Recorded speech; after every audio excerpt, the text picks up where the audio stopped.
Protect your nuts. Protect your nuts. Protect your nuts. Tiny terror in the tree line cuts.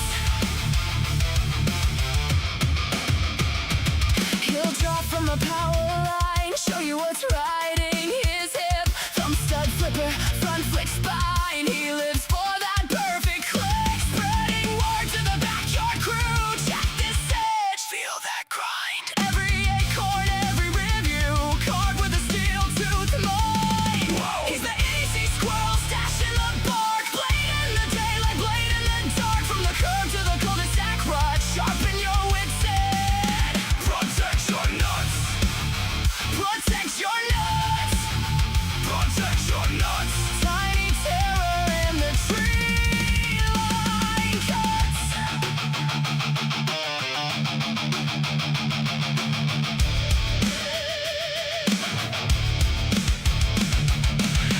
Climb high, tree line thrown in the storm.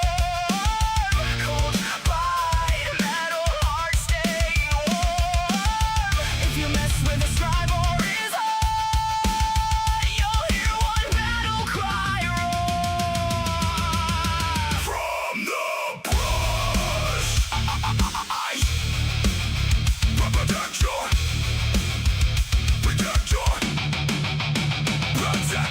nuts.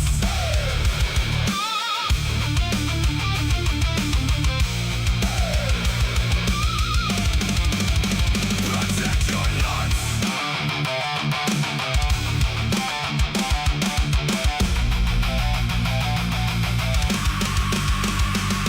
He's the EDC Squirrel, stashing the bark. Blade in the daylight, blade in the dark. From the mail call crate to the gutter front rut. Sharpen your wits end. Protect your nuts. Protect your nuts. Protect your nuts. A little legend with the pocket cut guts. Boom.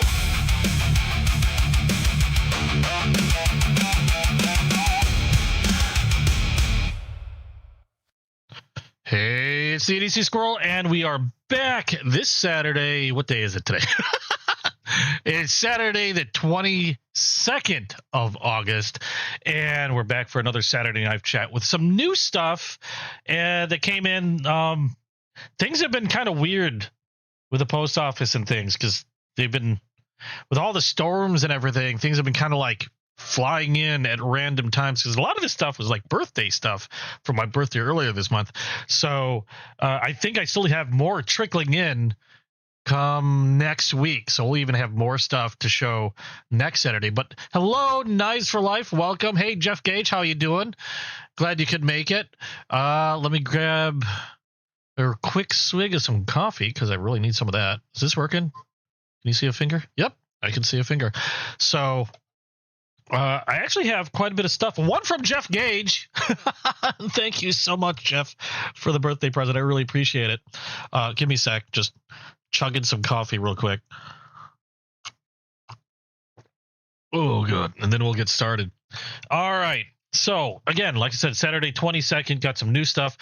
We got new case, new Kizer, Queen. Got a Baron Sun from Jeff Gage, Olight, and even Monthly Knife Club. So quite a few things managed to come in. I was kind of surprised. Well, a lot of this stuff was late and whatever is all spread out. But before we get started with that, let me know, and this will be ongoing throughout the day, but let me know what was in your pocket today. I'm always carrying a modern knife with me, and I'm as well as a slip joint. So I kind of have the best of both worlds always on hand when I need. And I've been carrying today, for actually the majority of this week, was my Spyderco Sage 5 lightweight salt with Magna Cut steel. And then I was also carrying a case synthetic red sow belly that's in carbon steel. in a nice case slip. So those were the two knives that were with me the majority of this week, and alongside was my Olight Art Pro Ultra, which I like. It's one of my favorite lights now. Love this thing.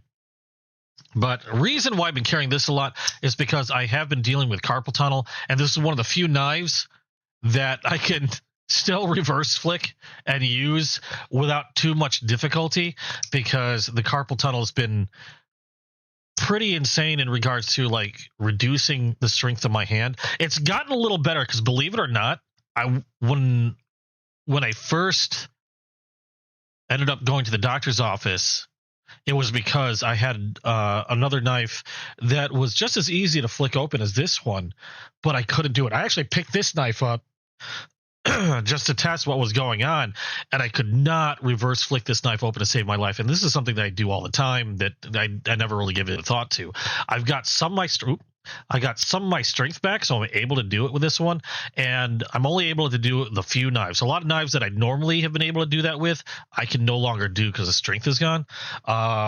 So that's one of the reasons why I've been carrying the Sage 5. Another one that I've been carrying is my Spyderco PM3, as well as where was it? My Kato Mini Griffin, mainly because this has so many different deployment methods, so I don't really have to worry about reverse flicking it. But these are the two knives that I've been carrying with me a lot of times because of that carpal tunnel. I'm going for surgery actually coming up this Wednesday, so I'm apprehensive and excited. You're in your gym clothes today, so nothing today. You need to find a nice lightweight or keychain knife. You've got to have at least a keychain knife, right, Jeff? Got to have one of those on your keychain. You have two knife channels, Knives for Life and Raised on American-Made Knives. 1776. Nice. We'll go check those out at some point. Because I'm always looking for other people that, other content creators and just people in general that collect knives, because I enjoy doing this, and I have a blast meeting a lot of new people and stuff. Been a big knife collector for many years. I don't know what constitutes big, because I don't have a lot of expensive knives, but I have a lot of knives. I kind of have a ceiling of what I will spend on a knife. Not that I have anything against really expensive knives. I would love to get a really expensive knife. I have a hard time saving for a really expensive knife. My ceiling tends to be around $300.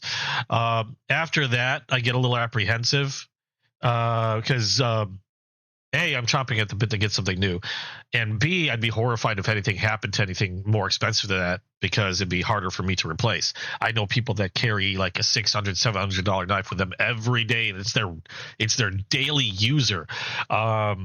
Mine, my daily users can fluctuate. I have nearly 500 knives in my collection, so it'll vary. I could be carrying an expensive Civivi or Kizer, or a $200 Remet, or one of my Spydercos. It just depends on like my mood, and admittedly, sometimes I'll even try to match what I'm wearing. When you get a lot of knives, you start to do weird crap with your knives, like matching your clothing, matching your outfit, or even matching your knives together. Stuff like it gets weird. Yeah, I would love a Strider or Sabenza also. Believe me, I would freaking love them. I suppose if I stopped buying some knives and really saved up, I could probably get one without a problem. But it would probably take me like a couple months. And then during that couple months, I'm staring at all these other knives that I'm not getting. And then also, if I had like a Sabenza or like you said, Strider, I like to use my knives. And again, there's that whole thing about like if I've spent $600-700 on a knife, it'd probably end up turning into a safe queen, admittedly, because I would be horrified if anything happened to it, because then replacing it would really suck. You got some lighter knives, just don't like having anything in your pockets when you're working. I can understand that. I can completely understand that. I'm weird. I have this. I've had friends called me a prepper, But if an actual prepper were to talk to me, they'd be like, what? I'm like a lazy prepper, and I always have to have something on me because there have been so many times where, I get in situations where I don't, and then I wish I had, and then I'm kind of screwed. But not in life-threatening instances, but just, it would have been great had I carried at least a tiny thing to cut this whatever that, is bugging the hell out of me. And it's gotten to the point of where I have now, I'll carry a keychain knife. I have a little tiny knife on my keychain. I have, in fact, I'm getting another one. I have a flashlight on my keychain, and just a little tiny one made by Olight, because they come in handy a lot more often than you think, and it's actually kind of not saved my butt, but come in very useful a lot more times than I can count since I've been carrying them. You have one Save Queen, which is your Mannix 2 Avocado. Avocado, was that a limited one? I have a Mannix 2. I wouldn't say it's a Save Queen. I very rarely carry it because it's a relatively large knife. Well, it's a large knife depending on where you live. And where I happen to live, there's a lot of goofy knife laws, and average, generally, to stay on the safe side, if you don't want to get in trouble, or actually if you don't want to get more trouble added on to yourself if you do get in trouble, you generally want to stay at around 3 inches or less. So I tend to, most of the knives I carry are around the 3-inch or less size. And the Mannix 2 tends to be a little bigger. I have one because I really, really like it, but I don't carry it very often. From REC. I'm not familiar with REC, but I like the idea of an avocado. I like avocados. Anyway. Yeah, if you're watching, chatting, lurking, whatever, let me know what's your carry for today or for this week. Again, mine was the Spyderco lightweight salt in MagnaCut, and I'll just take it out of the slip. My case synthetic red sow belly in carbon steel. Those were what were in my pocket for the majority of this week. River's Edge. Oh, okay. I've heard of River's Edge. All right, cool. That's awesome. I don't think I've ever gotten anything from River's Edge though, but I'll have to check them out again because I know I've heard of them. Hold on a second. I'm a coffee holic, so I'll drain that coffee in a matter of minutes, and then I'll probably be back for more. Okay, so I'd like to start things off with what you happen to be carrying, and then we generally move on to what's new for the week. And I have quite a few things, and I generally start with the traditional knives that have come my way. So we're going to take a look at. We've got a few here. This one is. I'm just going to start with this because this was a birthday gift from Jeff Gage. Thank you again so much. Oh yeah, I know your German eye. That's one of your favorite things to carry. I remember that. The German eye brand. This one was from Jeff Gage, who's currently in chat. Thank you so much. This was a Baron Son. This is actually I believe it's a tiny trapper, or version of a tiny trapper that is in rosewood. And let me get it out of this silk bag. And I've already cleaned and polished it. This has actually already spent time in my pocket. I actually put it back in the box, so I don't know why I bothered doing that, because I was unboxing it, I guess, on screen. I've actually... Oh, that's another one I was carrying this week, and then put it back in the box. This one is from Baron Son, Rosewood Tiny Trapper. Absolutely gorgeous piece. I love rosewood. Rosewood, to me, is one of the more... I don't know, they're just a gorgeous wood for a lot of things. Guitars, knife scales, you name it. I freaking love rosewood. And this one, if I remember correctly, this one is like a 3-inch, I believe. Yeah, is it 3-inch closed? I can't remember if it's 3-inch closed or 3-inch blade. either way, it's a tiny. It's bigger than a tiny trapper. I have a tiny trapper around here somewhere. I thought I had one out. That is, oh no, this is a peanut. I was going to compare it to a tiny trapper. Tiny trapper is about the size of maybe a little smaller than a peanut, so a little bigger, I believe. But this makes for a freaking awesome fifth pocket. Your watch pocket in your jeans makes for an awesome fifth pocket carry. You got your California clip point. You have a spade blade for your secondary. Typical trapper blades, and they're just super handy. And I love these things. One of the reasons why I like collecting trappers, I just like having two blades at the ready. And this is just a really classy looking piece from Bear & Son. I don't have too much from Bear & Son. I have a few things from Bear & Son, but not a lot. But this is one of those that's always caught my eye, was the Rosewoods. And thank you again so much for that one, Jeff. I really appreciate it. But yeah, this is going to make this is going to spend a lot of time in my fifth pocket. I put it in the box because I was doing a video. I'm weird like that. So, and it comes in a nice little pouch. It's almost a shame not to put it in the pouch and then put it in your pocket, because these things are actually really nice. And they double as, I think these are microfiber. I think. I could be wrong. It feels like it. Anyway, that was from Jeff Gage.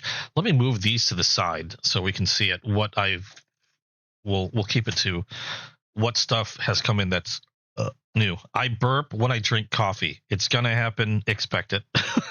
So there's a burp warning for you, in case anybody's weird when it comes to burping. So that was something new that came in this week. Another thing that we got this week. Now these I got three more knives that came from Chasing Blades. And if you're not familiar with Chasing Blades is a seller on Whatnot. Whatnot is a live auction app. People hold live shows. People are bidding live on practically anything.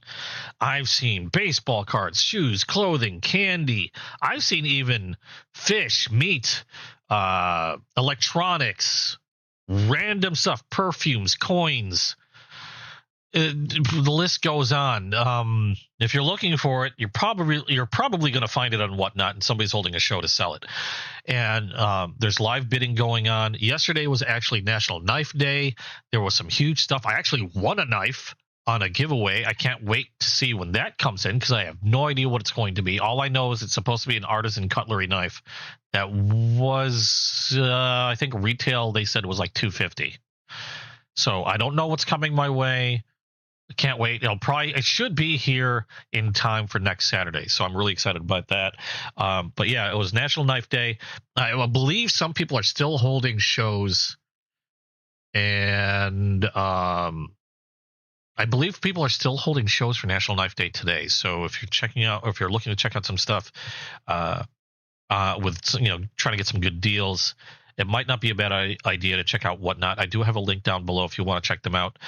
And yeah, good luck to you. Like I said, there was some amazing giveaways going out from some of these sellers. I seen there was a ProTech that I think it was like $400 ProTech that went out, and these are just follower giveaways. I'd love to say there was more. I know there was like 2 or 3 $400 knives that were going out. That one seller was doing a $600 knife. I got a $250, again, retail, artisan cutlery, and tons of stuff. Anyway, these knives came from Chasing Blades. We're going to start with this one here. This is not one that you'll typically see on Chasing Blades. This is from Titan International. Now, I actually have quite a few Titan International knives. They've got a seller that's actually local to me, and he happened to have this one that I believe I got it at $1 and go. I think sometimes some sellers will start stuff at $1. Just people start bidding. This one is a typical lockback from Titan International, Damascus steel. I can't really tell you steel, I believe it's I can't remember. I used to know because I have, like I said, a lot of Titan International knives. I just can't recall what the steel is. I know their non-Damascus is made out of O2. They mentioned it at some point. I just can't remember. But it is a Damascus steel, and it's a true Damascus steel. You can see the layers. I don't know if it'll come up here. You can see the layers on the blade spine. I do like a lot of their knives. It's not the hardest steel in the world, but very easy to maintain, very easy to sharpen. You can get a really nice razor edge on the Damascus, which is really cool. And this is just a fantastic example of one of their lockbacks. I couldn't tell you. I believe that's some type of dyed wood. We've got nickel silver bolsters, and I don't know what kind of, I don't know if it's the same type of wood there, but it is a lockback, very solid. I've already waxed the blade, oiled the pivot, and gave it a good cleaning. And you'll typically get them with a pretty decent leather holster as well. This one is a belt holster, and again, solid lockup. Solid blade all around. I have quite a few knives from them. They've been really good. I haven't gotten anything in a while from them because it's one of those things where I kind of got everything that I've been looking for from Titan International. So I haven't gotten anything in a while. I think one of the last things that I bought from them, they actually did a fixed blade for me, and with my logo, EDC Squirrel there, that they laser etched on the blade. This one I believe is O2 steel. It's not Damascus, but it's a tool steel.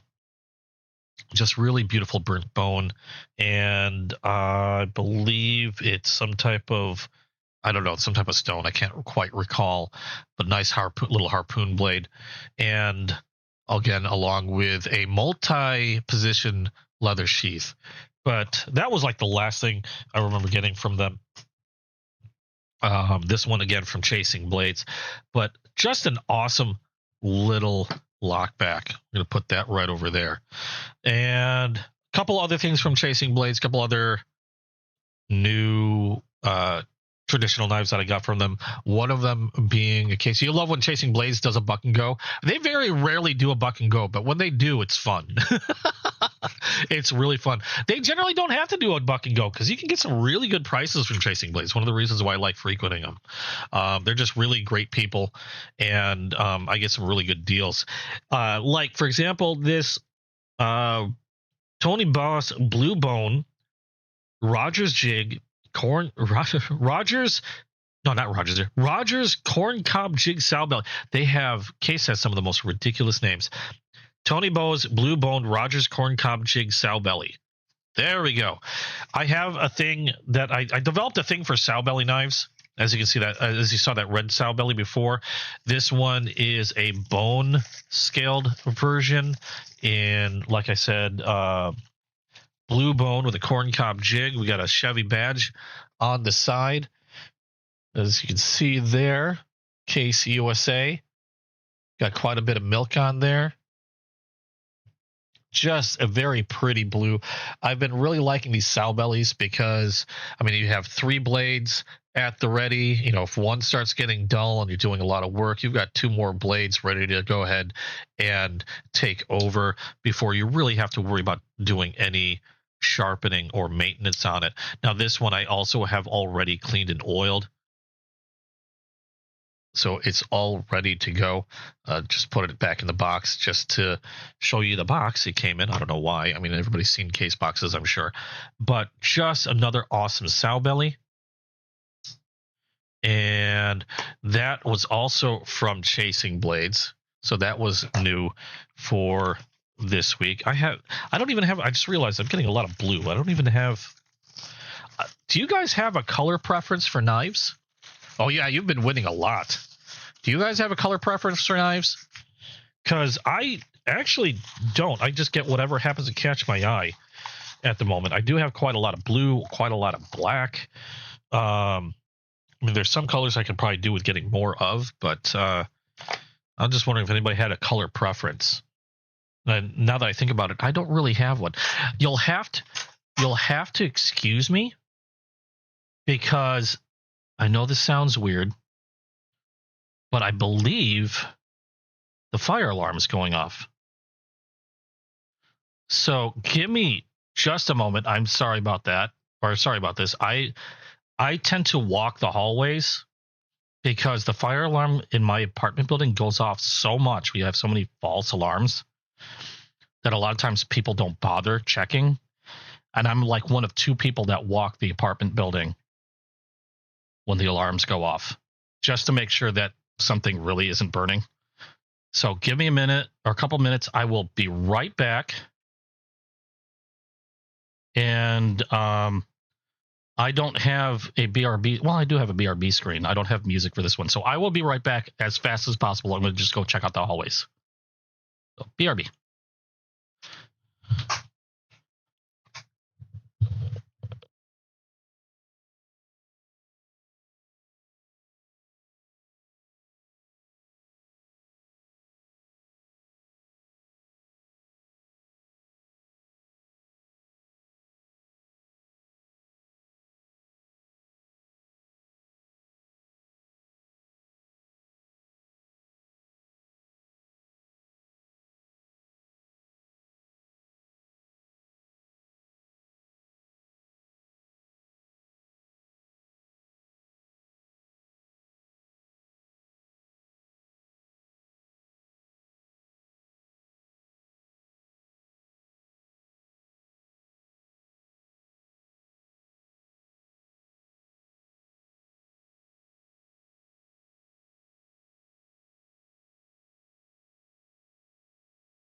I can't imagine how much this building has to be fined. Yeah, well, I know this should be one. I should have a be right back with my squirrel holding a knife, but this is actually for my video game channel. It's the only BRB screen I have. No, I actually met up with a neighbor who was. I mentioned there was another neighbor that does the same thing that I do, and we kind of met somewhat halfway. And yeah, false alarm again. Actually, it's already been shut off, so I don't know. Maybe they were working on something. I didn't get far enough to check ground floor. So I'm a little wiped though. But yeah, I don't know how much the management has been fined for for this fire alarm, but I can't imagine. Oh, they better not be passing it on to us. That's for sure. All right. So where was I? Oh, yeah. I was showing the Tony Bowes Blue Bone Rogers Corncob Jig Sow Belly. Did I say that right? Sow Belly. One of my favorite patterns. I blame Mike from Chasing Blades for getting me turned on to this pattern. Just a very versatile pattern. Also feels great in the hand because of the shape of the scale. It just sort of molds to your palm when you're using it. But one of my favorite patterns, as you can see, I've been collecting more and more of that sow belly pattern as I find them. Not a lot of them around, or at least not new ones for this year. I'm sure there's a ton of old ones, but probably out of my price range. And then last of the traditional knives that I got this year, let me find a place to put some of these boxes. Just throw them under the table for now. The last traditional that I got this last week, also from Chasing Blades, this is from Queen USA. I got a Queen USA knife, I think I showed last week, which was a red bone like jumbo or big boy trapper, which is essentially like a massive version of this here. This one is another pattern that I've started to warm up to and enjoy getting. And this is a Barlow from Queen USA. They come in a neat little tin like this here. I hold it right side up. And it sits nestled in the tin. Got a nice cloth bag that I'm, for some odd reason, having difficulty opening. And this is a Stag Barlow. Absolutely beautiful example of a Stag Barlow. You got the Queen USA badge right there. Awesome looking toast. I love the really dark toast on this. This is a 2-bladed Barlow. You got your master's blade or main blade here with a nice half stop. And Queen Cutlery Company number 22. These are made in 1095 carbon steel. If I can get this to focus, it's kind of hard to see the etching there, but they're in 1095 carbon steel, so they're not a stainless steel. This one, as you can see, has already been cleaned and waxed as well. You got your your clip point for your main, and then you have I believe it's a pen blade for your secondary, and really nice half stop. Really nice spring to this one, and good snap, good walk and talk. You're getting a sow belly coming from Chasing Blade. Oh, which sow belly which sow belly did you pick up? Which sow belly did you pick up? I'd love to check that out. But yeah, I've been really liking the sow bellies. I've been warming up to these Barlows for a while now. The first Barlows I've ever got were from the Case Crossroads Barlows, and they were just super handy. They're single-bladed Barlows, the Case Crossroads, and I found that I have been enjoying carrying those now and then, that the Barlow profile has just been growing on me. And some of the examples of these Barlows are absolutely gorgeous, especially like this one from Queen USA. I love that Stag. I love the kind of irregular shape to the Stag. I find that to be really interesting, not to mention the nice dark toast on this. Just looks absolutely gorgeous to me. They really hit that one with a flame. Oh, the 6.5. The 6.5, if I remember correctly, was a single blade. Looks really nice. I like the 6.5s when they have a really nice dark toast to them also. I was contemplating picking one of those up eventually, as well as possibly one of the Buffalo ones. I've been trying not to spend because I've just been told how much my surgery is going to cost, and I'm like, yeah, I gotta save up. So I've been trying not to spend. Of course, sometimes I have the willpower of a squashed bug. And sometimes I can't help myself. So I'm trying to curtail my spending until after I take care of the surgery. It's burnt nice. That I like. if I pick up another 6.5, I'm totally going to wait until I see one that's burnt pretty dark, something along this lines, if not darker. I think they look absolutely gorgeous when they're burnt dark. I have some that are actually really light that look, I'm just going to say, interesting. I definitely like the darker or super burnt and toasty 6.5s. Better than the light ones. The light ones look interesting, but I just don't think they're as catchy to the eye. I know a lot of people have their preferences when it comes to the 6.5 bone stag, because the 6.5 bone stag, for those that don't know, there was an embargo at some point to acquiring stag, and Case could not acquire stag for their knife scales. So what they would do is they would take the bone from, I think, the calves from cows. Calf bone. I can't really talk. The bone from the calves of cows. They would take that bone and then they would jig it or shape it to look like stag, and then they would also toast it to try to emulate this look, or relatively close approximation of this, and they called it 6.5 bone stag. That's where they got the name. The embargo since been lifted, and it's not a problem to get anymore. But they do look really, really cool when they're toasted really dark, and they tend to be one of the more popular materials from Case. That I've noticed. Like, when actual stag will tend to be really pricey, but when it comes to your typical like regular bone scales from Case, 6.5 tends to be pricier than most. So like I said, I like to get the darkly burnt ones. Those are my favorite, but you should check those out. They come in nearly every pattern, as far as I know.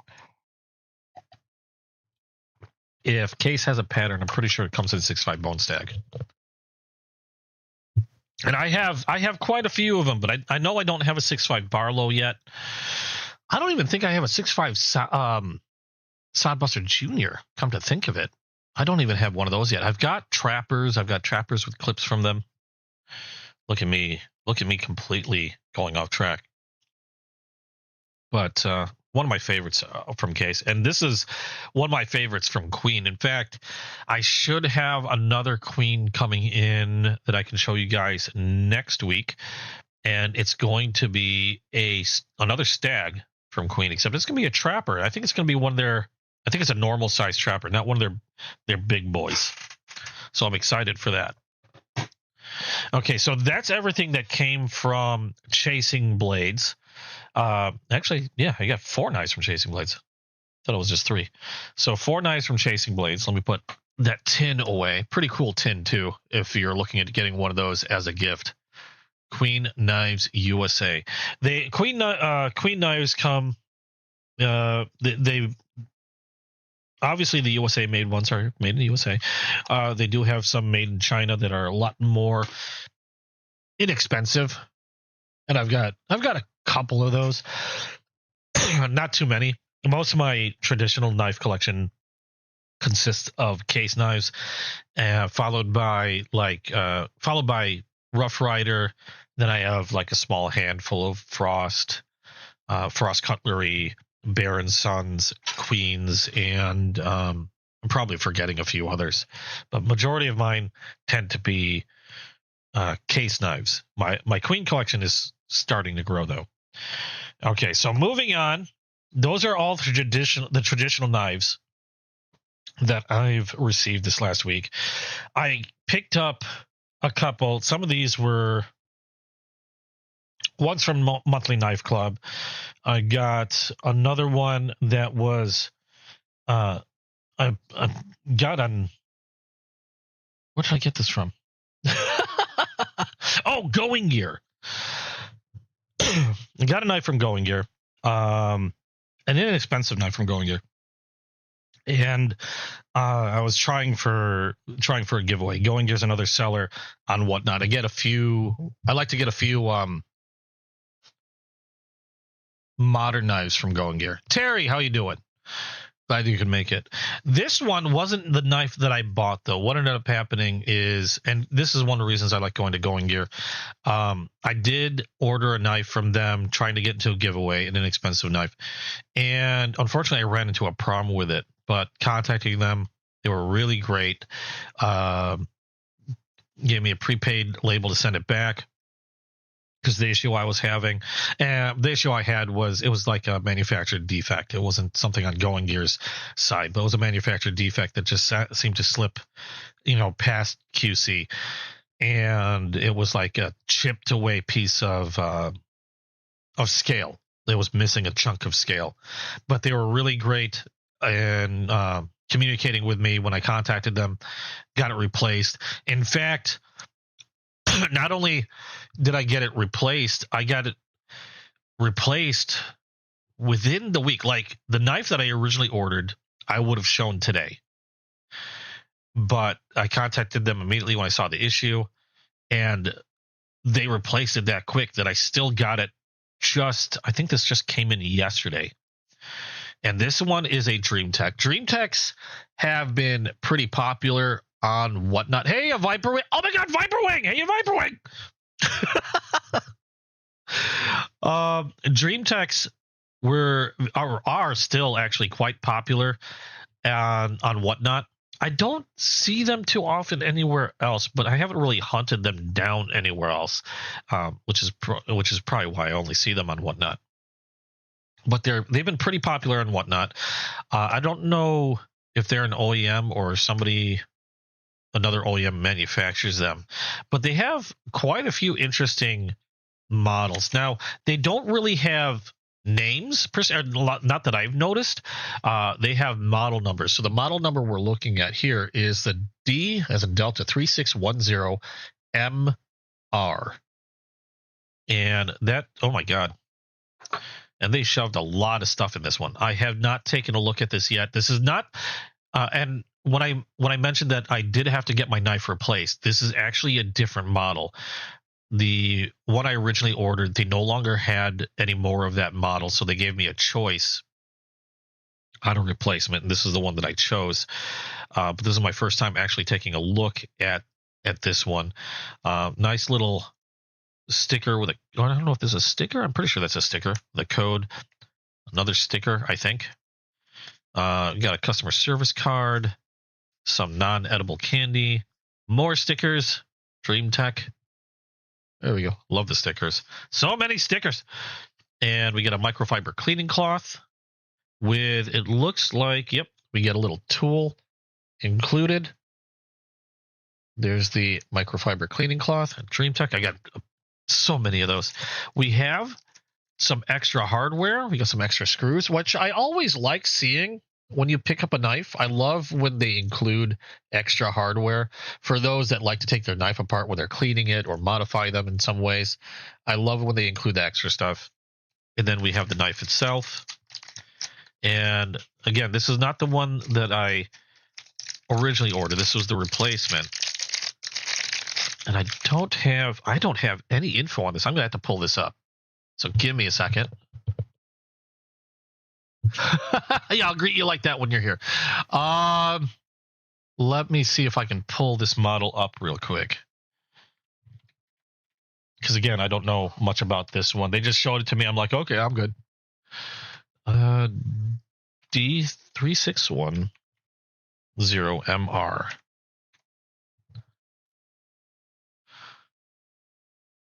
D3610MR. This one is a liner lock, 14C28 end steel, just over 3 inches in blade length, 3.07. Actually, I'm on Going Gear's site right now. A little pricier than the one that I ordered. Not that these are pricey. On Going Gear's website, they have their website, their own website, not just their auctions. On Going Gear's website, this particular model runs $47, and I'm pretty sure the one I got an auction for I believe like 30 or 30 something. So I feel like I might have gotten a little upgrade there. We have a rear flipper. It looks like we have a front flipper, and we have thumb studs for deployment. We have this very interesting micarta handle mix with some speed holes there. Reversible pocket clip from the looks of it. Not your deepest carry pocket clip, but I'm fine with that. We got a bit of a backliner there, about about a quarter of the back, with a hidden lanyard hole.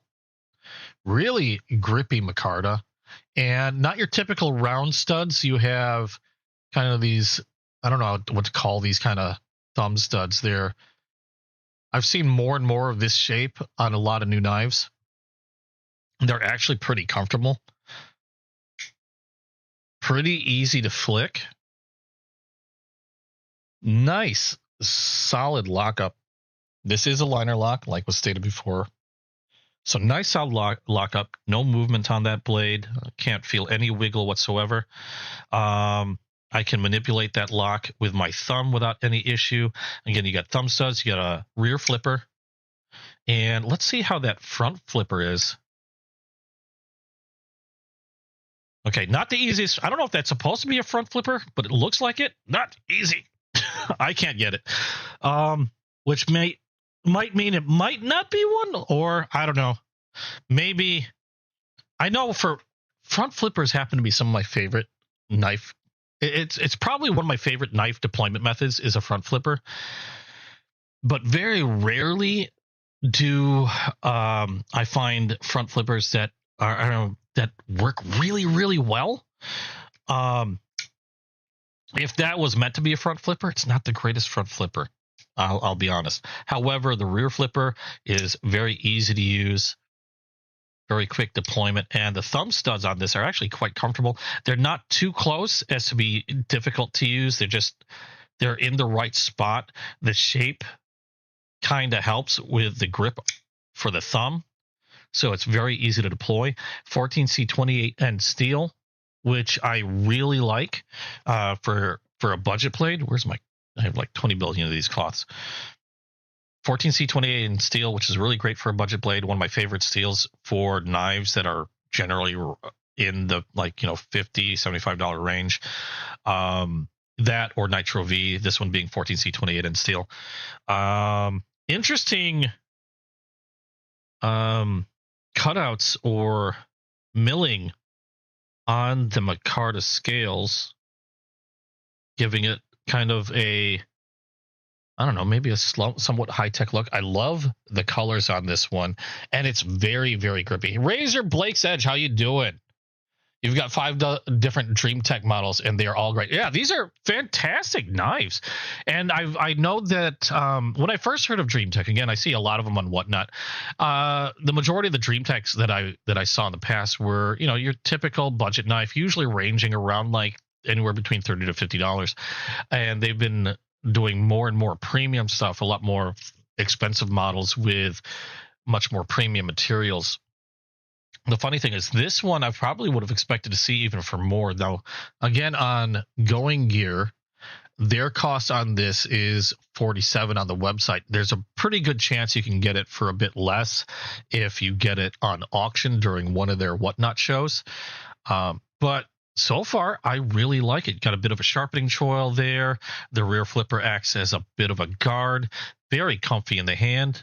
Got a full grip. Again, 3.07 inch blade on that. I think full length on this one. Do they have a measurement? I don't see one.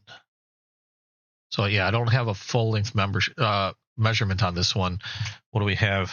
Let's use my mat. So we're looking at just over or just around 7 inches full length on this for this knife. So yeah, just about, or maybe just a hair over 7 inches. It's kind of hard to tell. Just a hair over 7 inches on this one. Nice solid liner lock. How's the centering in this? Pretty well centered in that well. Looks damn well centered in that well, which is really, really nice. Very, very pretty knife. Let me see how that blade is. real quick. Something that I don't do too often with traditional knives, but I do with all my modern knives that I get. I always have to test the edge on them out of the box. Nice, sharp edge on this one, right out of the box. And let me test this real quick. I'm trying to get all of that edge. Oh, that was me. Not seeing any flat spots. Very little debris on that edge. And a very sharp, clean cut on the paper. Not really seeing any tearing or anything. That is a really nicely done factory edge on that. I am making a mess. Let's grab all that. Throw that on the ground somewhere so my girlfriend can complain about it later. So really nice edge on that out of the box. Nice smooth movement on that pivot also. I'm not feeling any grittiness to it. Just really smooth. I believe this does have ball bearings. I didn't see on their website. I don't think they stated it. But I'm pretty sure there are ball bearings on this one. They're saying a 60 to 62 HRC on the blade.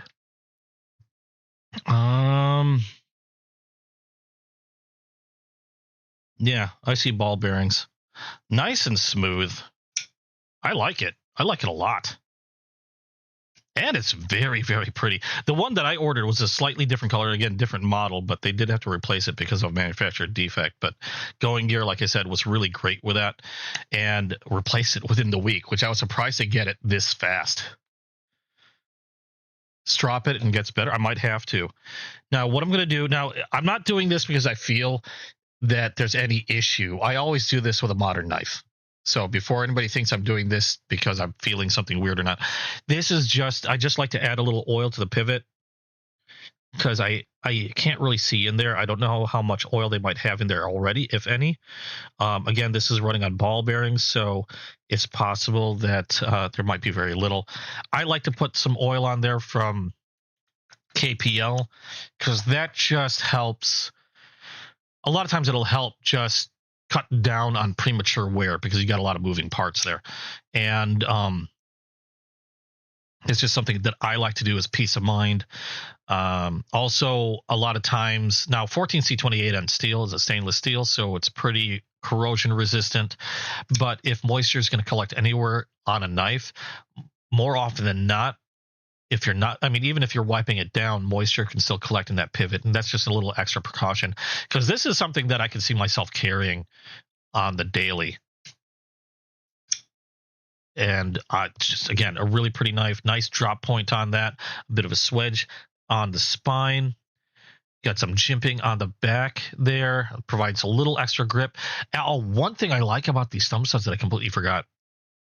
They act as a bit of a platform when you have your thumb back there and give you a little bit of extra material to sort of like help control that knife edge. And that's one thing I really like about these types of thumb studs that I didn't think about until I placed my thumb there. But it makes for a nice little shelf to stick my thumb on as I'm using the knife. And again, pretty decent, comfortable handle. I do have one qualm about this, aside from what I'm not sure if that's a front flipper or not. If it is, it doesn't work really well. I do have one qualm with this knife, and that is the pocket clip.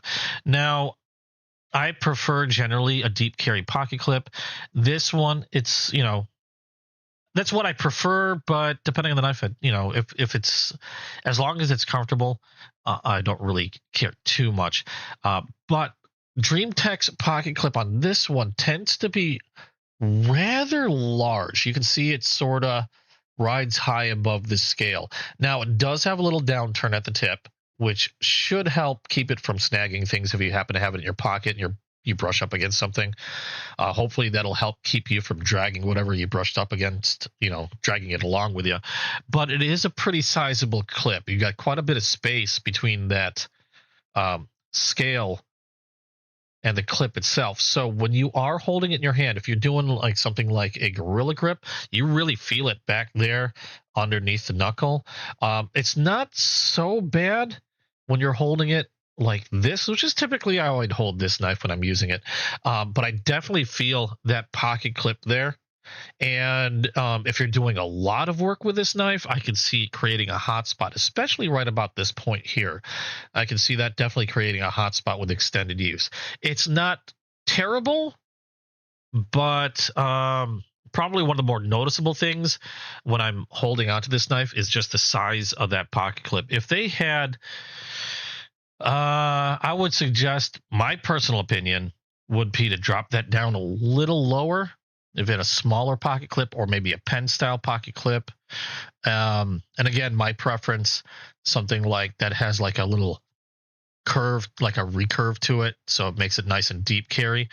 That would be my thing. The first thing that I would change would be that pocket clip. Now, I don't know if I can get anything aftermarket that I can swap that out with. I'm not too worried about it. I just wanted to let you guys know that it definitely is noticeable in the hand, that you're definitely going to feel that pocket clip there. At the very least, it is reversible, so that's pretty nice. No spacer here, so you do have a bit of a little divot that the pocket clip sits in, so if you're left-handed, you can at least swap it out. So that's pretty cool. I just wish it was a bit smaller. So that's probably my only complaint on this. Otherwise, pretty damn cool knife. I think it looks fantastic. The colors are great. Really nice blade on this one. Even with that complaint in hand, I definitely would carry this with me. Nice and smooth, like I said. Pretty solid knife, especially for the cost. Quinn Yang, that's the correct what?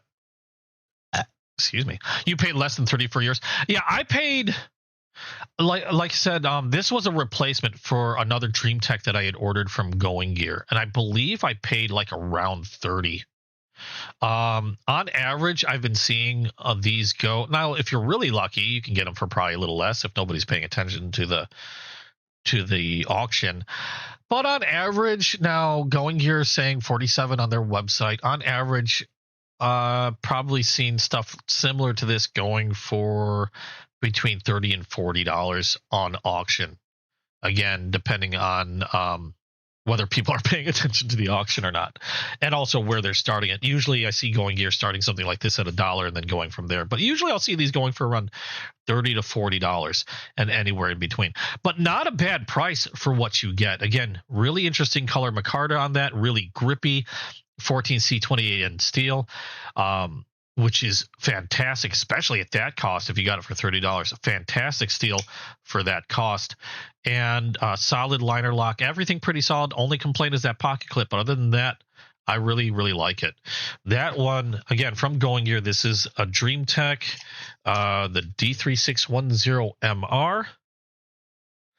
So if you have not checked out Going Gear on Whatnot, go check them out. I know there's other sellers that sell Dream Tech. There's quite a few sellers that sell Dream Tech on Whatnot. Going Gear is just one of those that I tend to frequent the most. Going Gear, when it comes to modern knives, Going Gear and Blade City are the ones I tend to frequent the most. I'm not even gonna bother with this thing because I can't see crap when that thing's wrapped up.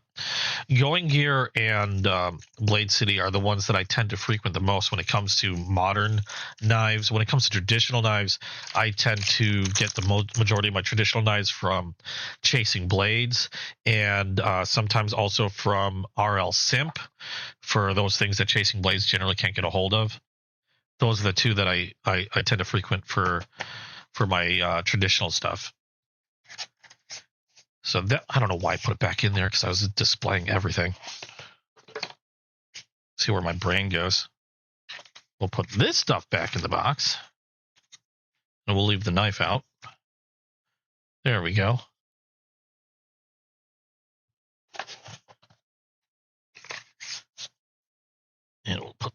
down. And we've got like 3 other things that I got this last week. I'm going to start with this one. This one is I got this from Knife Center because I had accumulated a crap ton of points. Read 2 messages up. What? 1, 2. Strop it and gets better. Yeah, I haven't stropped. I'll strop it. Quick tip, open the box upside down. Much easier. Oh. Okay, I see. I didn't think about that. Where was my brain? My brain took a vacation. Where was I? Oh, okay. This one I got from Knife Center, partially because I had a ton of points saved up from Knife Center that I tend to like to conveniently forget about. And this was a model that I've had my eye on for a little bit. I decided to use the points to grab a certificate or gift certificate, and I nabbed myself something from Kizer. And it's been a little while since I've got something from Kizer because I've had some issues with their latest models, and it's something that I hope they fixed or will fix soon. And that happens to be with their lockup. Now, this is a Kizer Vanguard. This one is the little ring bow, as you can see there. This is a bit of a gentleman's knife, and you'll see what I'm talking about in a moment. We've got their Vanguard box. There's the knife. We've got some documentation. We've got extra parts, which Kizer is actually really good about leaving extra parts for you.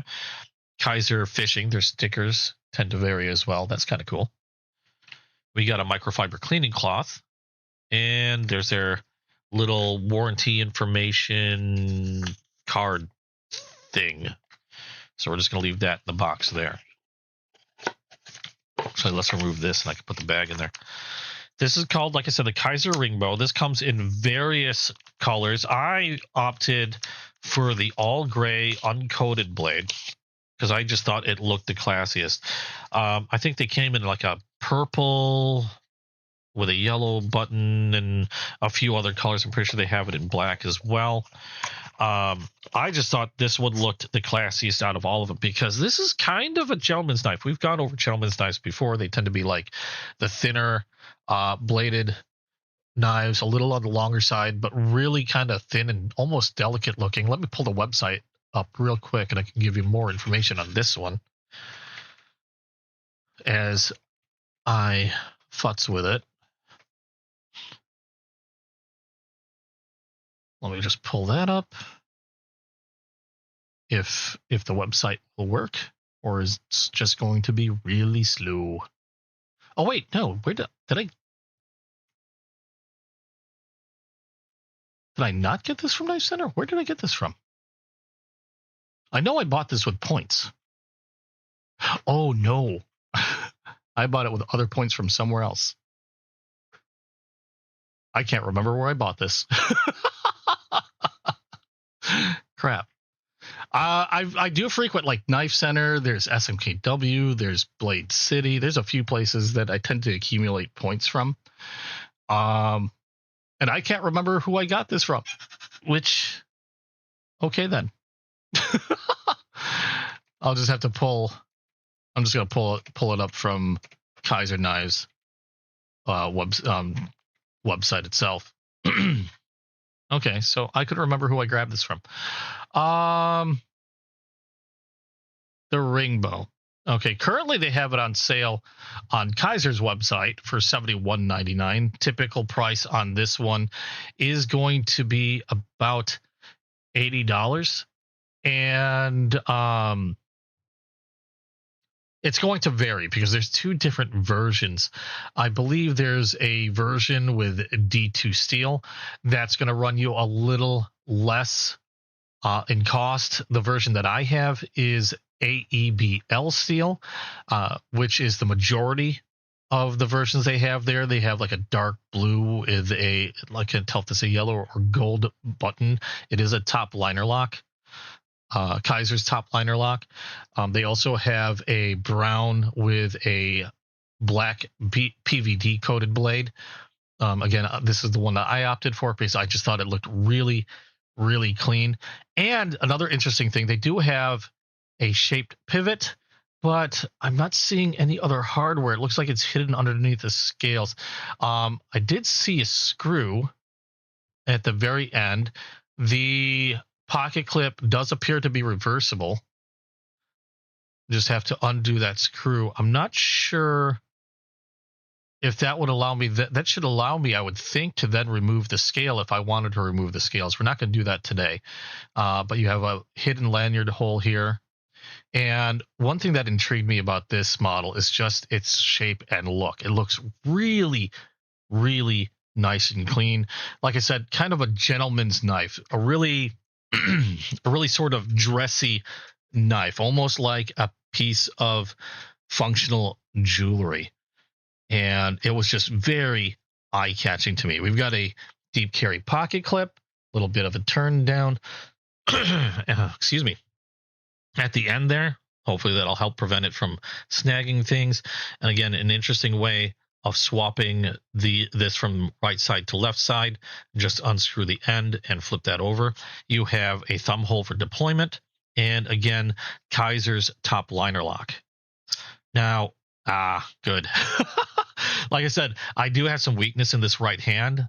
However, I am able to reverse flick this one without much of a problem. Not the strongest detent in the world, but I'm kind of glad because otherwise I might have some trouble. Now, it does still take quite a bit of force to open up the blade, but not so much that I can't flick that open even with my weak hand, with my damaged hand. Nice smooth pivot on this. I believe it is running on bearings. The majority of these tend to do so. It looks like I'm seeing bearings there. Let's see if I can find the specifics on this, or specifications. So again, this is called the Little Ring Bow. This one came out back in March of this year, 2026. It's designer Matija Milovic. Thumb hole with a drop point style blade. The blade length on this one's going to be 2.95 inches. AEBL steel. And it's a PVD coating if you get any of the coated versions. Flat grind.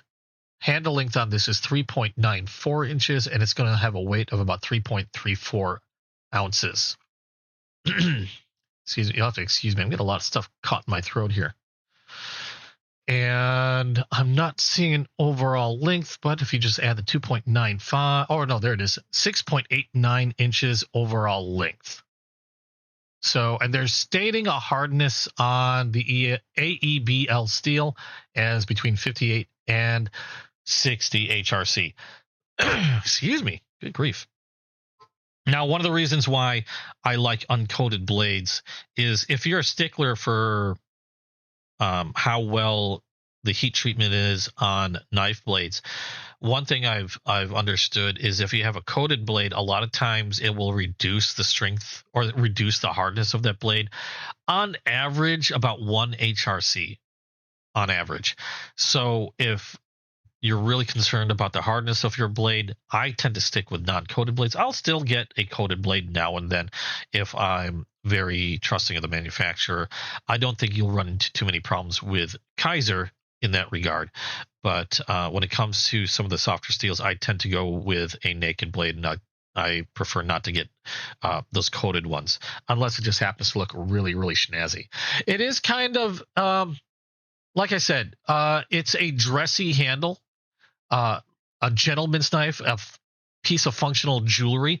Now, the funny thing is, it's very rectangular, but it does feel pretty good in the hand. There's no sharp edges to this. And what's the steel? I think this is aluminum. Yeah, this is an aluminum scale.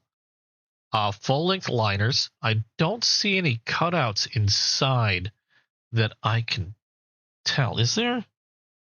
It's really hard to tell. Oh, no, there are lightning holes in the liner, but you got full steel liners on there. And this is, like I said, a top liner lock, which is a really secure locking mechanism. It's like the newest thing out there. The top liner lock, very secure. It has its roots in the Spyderco compression lock. Although the top liner lock is actually a different lock. I think the compression lock is kind of like its predecessor. And it's a very secure, very relatively strong locking mechanism. Again, I'm not getting any movement on that blade. Very solid lockup, nothing up and down, nothing left and right. You got I don't know if I'd call that much of a liner. It's kind of like a really thick standoff in the back here. And there's the button lock, top liner lock. You can see how it's attached to the liner there. It comes up underneath and just somewhat behind the pivot is where that locks up. A bit of jimping on the spine, drop point blade. Nice thick blade there. Well, relatively, I should say, more of a nice belly on that blade. And again, flat grind, I think they mentioned. Yeah, flat grind. I did not see anything about... Yeah, I don't see anything about bearings, but usually you can tell if you look closely. And it does look like there's bearings in there. More often than not, they're going to have bearings. But nice, smooth feel. No grittiness whatsoever in that one. And like I said, very comfortable. It does look kind of odd, but very comfortable handle. No sharp edges, no like... I mean, you got a corny here, but it's not like you're wrapping your hand around. Unless you have like really big mitts, I don't think it feels uncomfortable at all. It's actually quite comfortable. I do feel kind of like how it was on that Dream Tech, but not to the same extent. If I'm holding it in a Gorilla Grip like this, I do feel that pocket clip there. It's a little bit more comfortable than the Dream Tech was. It doesn't ride as high. If I'm holding it like I normally would with my thumb on the spine up against that jimping, then that pocket clip kind of just disappears in there. So I don't really feel it much at all. And with this very generous finger cutout, it's actually quite comfortable holding it like that. There's a bit, the corner does dig into my palm a little bit, but again, it's not a sharp corner. It's really well rounded off and smoothed out that it's like not a point of irritation. And it still feels really good in the hand, even though that's right there. If anything, I feel the pocket clip more than I do feel that corner. But surprisingly comfortable in the hand, especially with a very rectangular looking handle and scale. I like it. I also like the fact that you don't really see the screws or hardware on the scale at all. Again, we have the pivot there. The pivot's not hidden. You have the one screw at the bottom, which I have a feeling would then reveal an ability to take the scales off. I'm not going to do that today. But other than that, that gives it a really nice, clean look. And like I was saying before, very jewelry-like, very functional jewelry for somebody wanting to, I guess you could say, have a little bit of a sophisticated look to their daily carry. Now, they do, like I said before, they do have them in different colors. There's one with a brown, I believe they're anodized. I think they're all aluminum. There's one with a brown handle with a black PVD coated blade. There's another one that has like a dark or navy blue handle. And the color on the button, it looks like a yellow or gold. And that one has a like stone-washed PVD coated blade, so it's like a dark gray blade. I do know they had another one that was a D2 steel blade, so if somebody were to prefer D2 steel. However, I don't recall what color that comes in. but I do remember seeing that the color or the cost on the D2 blade was considerably less. Like I said, this one runs roughly between 70 and 80 bucks depending on where you get it. If I remember correctly, the D2 steel one probably ran closer to like around 40 to 50. But really cool looking knife in my opinion. I like the look of it. It feels good in the hand.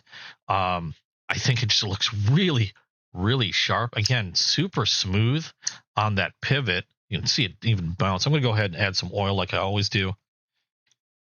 I didn't see any oil dripping anywhere, so if they do have any, it's just enough in the pivot. I'm just adding a drop or two on each side just for really my benefit. Blade is centered really nicely in there in the well. You can see there. We'll work that oil in. Doesn't feel any different. It was already super smooth to begin with. I didn't think that adding oil would change that. But again, I just like to add it as a little precaution to corrosion and blade or pivot wear, I guess you can say. Help prevent premature pivot wear. AEBL is a stainless steel, so corrosion shouldn't be much of an issue. It's not as hard a steel as D2, so it's not going to hold its edge as well as D2 steel will. D2, when it's treated properly, will hold its edge really well. D2 steel has great edge retention, but it's not a very tough steel. AEBL is considerably tougher than D2, but that will make this one a lot easier to maintain. Again, a lot better corrosion resistance and a lot easier to sharpen, and a much tougher steel overall. Even though it might not hold its edge as well, you won't have much trouble keeping that edge sharp and honing it when you need to. Speaking of which, let's take a look at that one out of the box and see how the factory edge is on this. Kizer's been pretty good on their factory edges. I don't think I've ever run into any problems with their edges. This one is no exception. That just immediately bites into the paper. Really smooth cut on the paper. I'm trying to test the entire length. I would put it on par, if not just a tad sharper than that DreamTech. Really nice cut on there. Very little debris on the edge of the blade. I'm going to do something that I don't do very often. Do I have any hair left? Okay. Not... Oh, no. Never mind. I was just holding it the wrong angle. Nope, that is shaving me arm. Okay. So, shaving sharp. So much for having any hair left in that spot. I really got to give my arm a little time to grow a little more test material. So, shaving sharp on that one.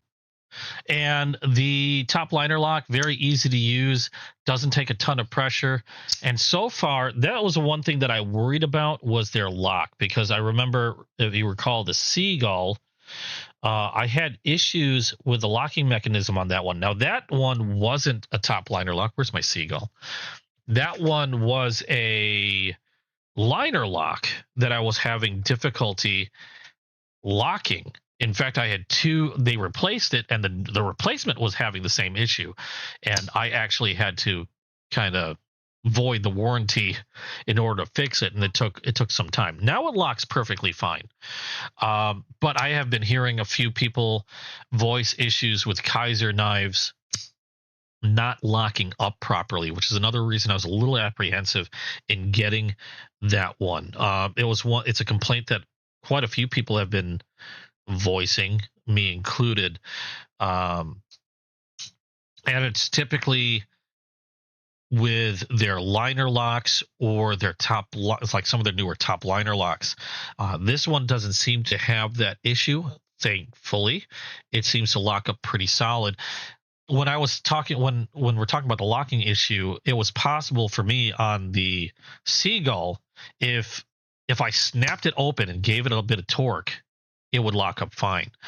But if I rolled it open slow, and I believe that a knife should lock up securely whether you flick it open or you roll it open.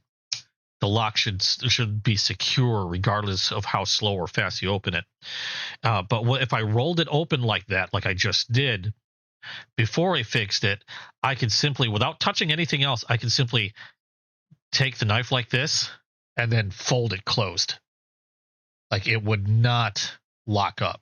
And to me, that was pretty dangerous considering the fact that there's no real spring. So it's not like a slip joint. It would, there was a good chance it could just fold over into your hand, which I did not like, which is kind of sad because I really, really like the Seagull. I mean, other than the locking issue. I fixed it finally.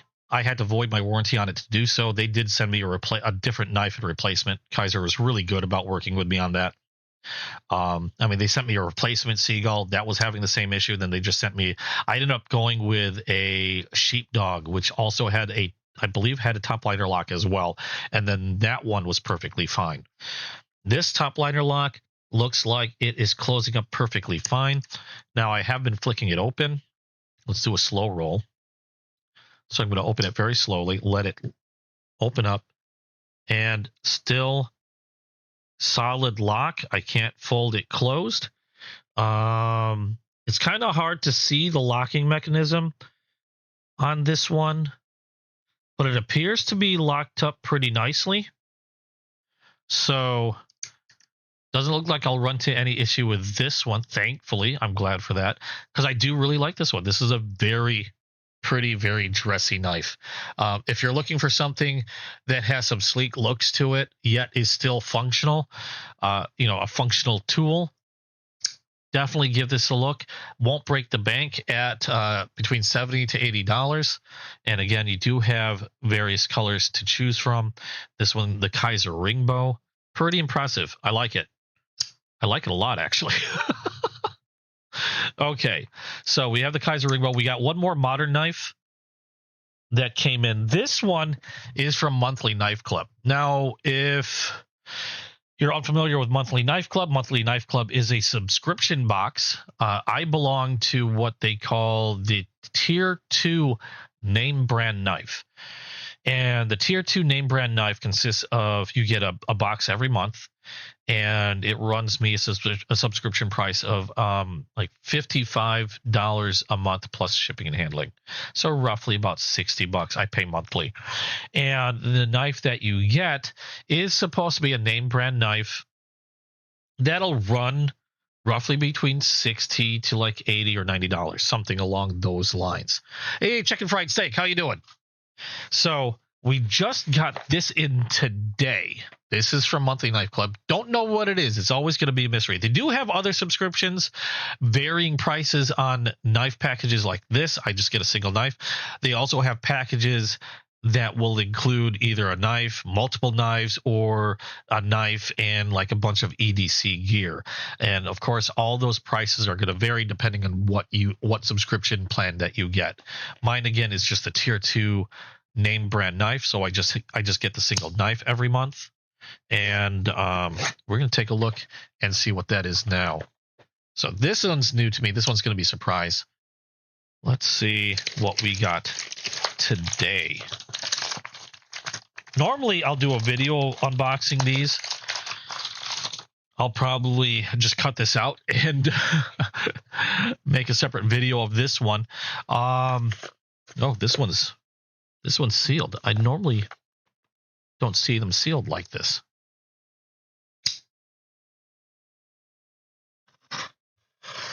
So let's cut that open. Yes, I do use my knives. And what do we have here?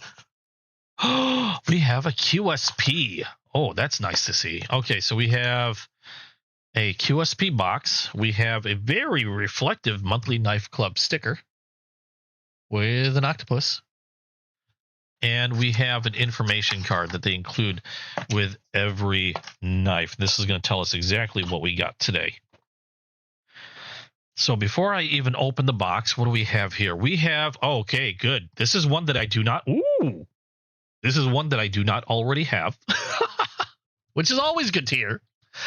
This one, again, tier 2 name brand knife is the subscription, is a QSP Mantis model number QS176-B2 glow in the dark. Already intrigued. The QSP Mantis QS176-B2 is a sleek, lightweight EDC built for fast deployment and confident daily use. Its 3.42-inch modified Tonto blade made from Nitro V stainless steel delivers excellent edge retention, corrosion resistance, and toughness, while the black finish adds a tactical modern look. The knife rides on a ceramic ball bearings, giving it smooth, snappy flipper action that locks securely with a dependable liner lock. Its standout feature is the glow-in-the-dark Jade G10 handle, offering a secure slip-resistant grip with enhanced visibility in low-light conditions. At just 2.75 ounces, paired with a reversible deep carry clip, the Mantis carries effortlessly and discreetly, packing full-size cutting performance into a compact, pocket-friendly design. Specs on this knife is going to weigh 2.75 ounces, blade length of 3.42 inches, overall length of 7.92 inches, liner lock, Nitro V stainless steel, which I do like. 14C28N and Nitro V stainless steel tend to be my favorite for budget knives. Handle materials that glow-in-the-dark Jade G10 with a modified Tonto. Ceramic ball bearings and a blade hardness, they state at HRC between 58 and 62. Total value that they say is going to run between $65 and $75. Now, before I open the box, let's take a look at that. I'm going to take a quick search, because one thing I like to do is, did I get my money's worth? And this is the QSP Mantis QS176-B2. So I'm going to do a quick search. Now, when looking at the prices for these, a lot of times they get their price from the manufacturer themselves. So that's the first thing I'm going to check. We're going to look for the Mantis on QSP's website. And there's the glow-in-the-dark Jade G2. Okay, so according to QSP's website, okay, this is surprising. Usually, when it comes to Monthly Knife Club, I'll see a lot of knives that are like near end of life or no longer available. Okay, like, they're not gonna manufacture them probably in the next, they'll probably stop manufacturing, something like that. So not that that's bad, it's just, obviously they probably get a discount on that. This one is listed on QSP's website as a new arrival. Now, according to QSP's website, they state $75, but then slashed down to $65. So that's right, exactly in line with the total value that Monthly Knife Club states. Again, total cost for me is $55 plus shipping and handling, which usually comes to around like $60.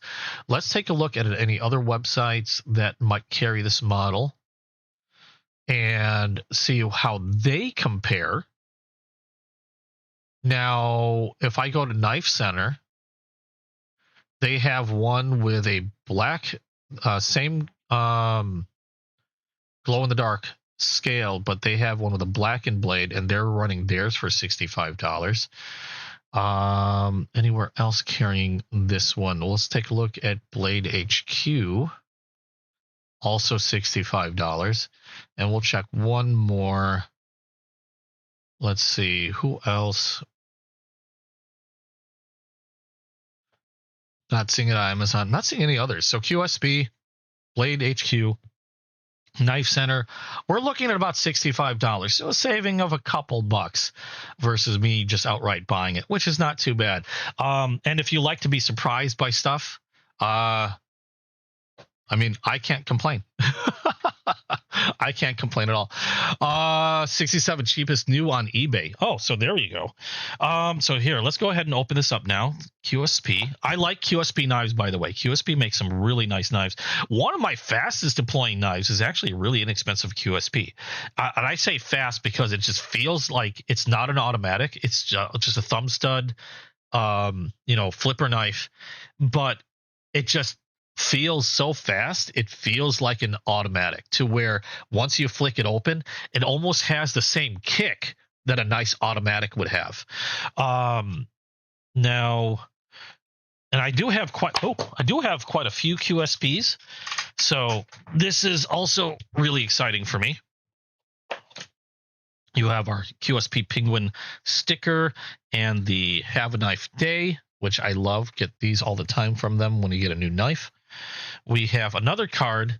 This is what QSP offers in their box. Is another information card with, again, you got all the sizes in there. You got the measurements. If you want to take a quick look at that.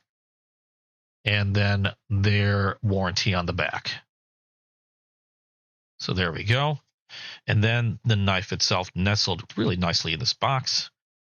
So nicely, in fact, I can't get it out. There we go. I'll put these back here. Now, no extra parts on this one.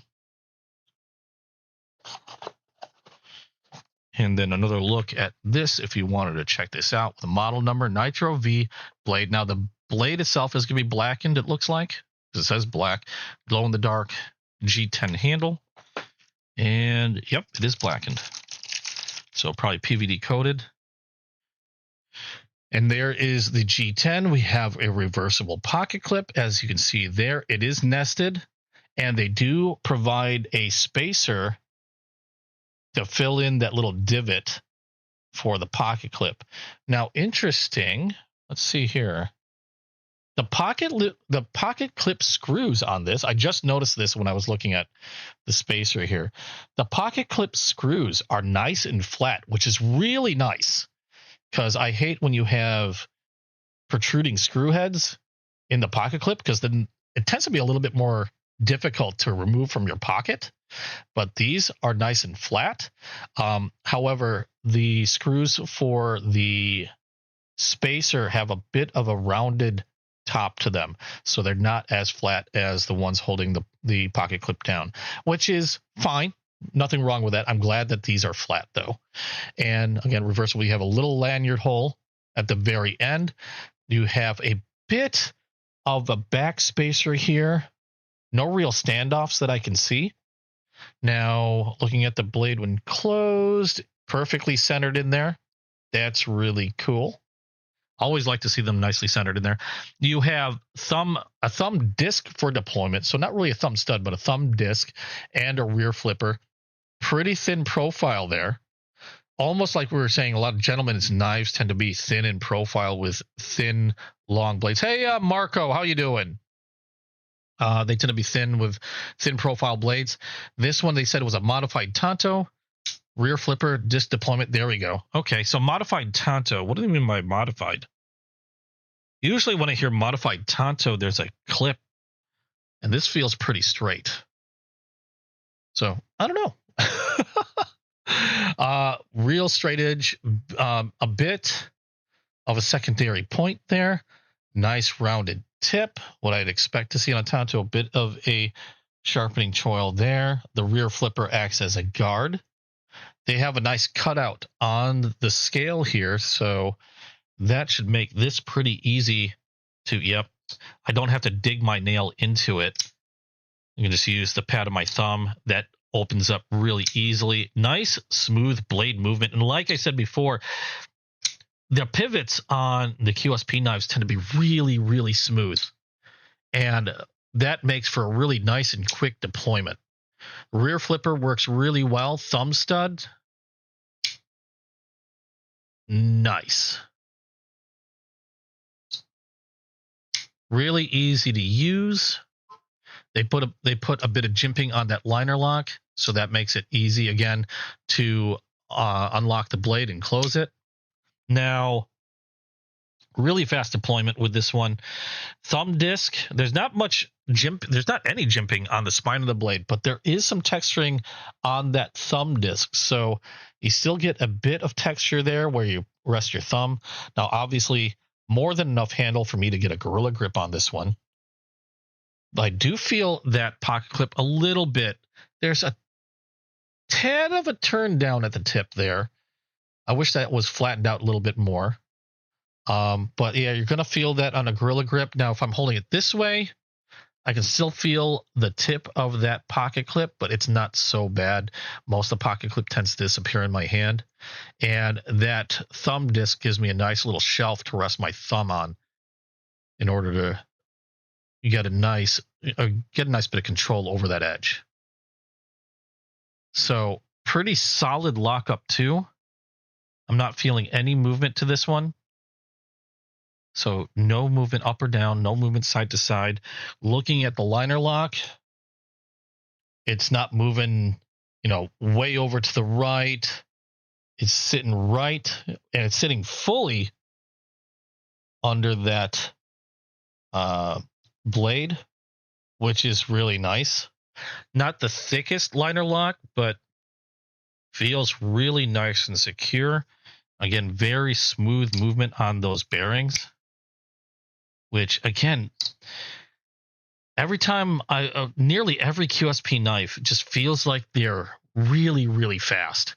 And when I open them up really quick, except for when my thumb slips, when I open them up really quick, there's almost a bit of a kick that I generally only feel on like automatic knives. When you press the button, it whips out the side, and then it gives a little kick depending how strong the spring is. It almost feels like an automatic with how fast that pops right out, how easy it is to flick that knife open. And I have tons of other knives that have, similar mechanism, thumb studs, whatever. But for some odd reason, the QSP knives just feel like they've got a little extra when it comes to flicking them open really fast. I don't know what it is. If you were to time it, it probably isn't any different, to be quite. It just feels that way to me. Nice looking blade. Real even coating. Looks like they have some oil still on that blade. Let's wipe that off so we can get a better look. So nice even coating on that one. I didn't see the branding on the other knives. We'll take a look at this Nitro V steel. Again, one of my favorite steels for a budget knife. And when I say budget knife, usually I'm looking at knives that are generally about I consider a nice budget knife to be like $75 or less, which is where this pretty much falls. No real branding on this side of the blade, although you have QSP on the pivot. And nice grippy G10 scales. Let's see. I'm going to turn the lights off because this is supposed to be glow in the dark. So I don't know if I can get it to glow in the dark because there's some relatively large windows in here, but we're going to try. Let me close this so I don't accidentally grab a hold of something that I don't want to. I'm going to turn off my light. And the thing is, my phone will probably compensate. You can see a bit of a glow. I know it's not the darkest in my room, but there you can see a bit of a glow to that. I think I know one way to make that even stronger. Usually, if you charge a glow in the dark, anything really, obviously, people will hold it up to the light to charge it, and then it'll give off a glow. If you have a UV light, though, that tends to supercharge these things. So let's turn on a UV light. And I'm going to run the UV light there. There, yeah. When you run a UV light over something that's supposed to glow in the dark, it supercharges it. It doesn't take much. It doesn't take much at all. So really strong glow. It does fade quite a bit, immediately, but it's still hanging on to a good amount of that glow. That's kind of cool. Also, one thing I noticed that if you have something that barely glows anymore, a UV light will charge it up pretty well. And of course, this will charge up with a regular light. Now I've just got a regular white light. I'm using my Art Pro Ultra since I can switch, and it charges it up pretty well. But yeah, UV lights will supercharge something glowing. If you have something that doesn't glow as well as it did before, a lot of times a UV light will make it glow really bright.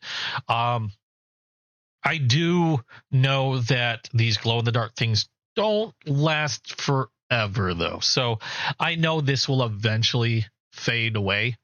Now, depending on how it's made, that could take many years.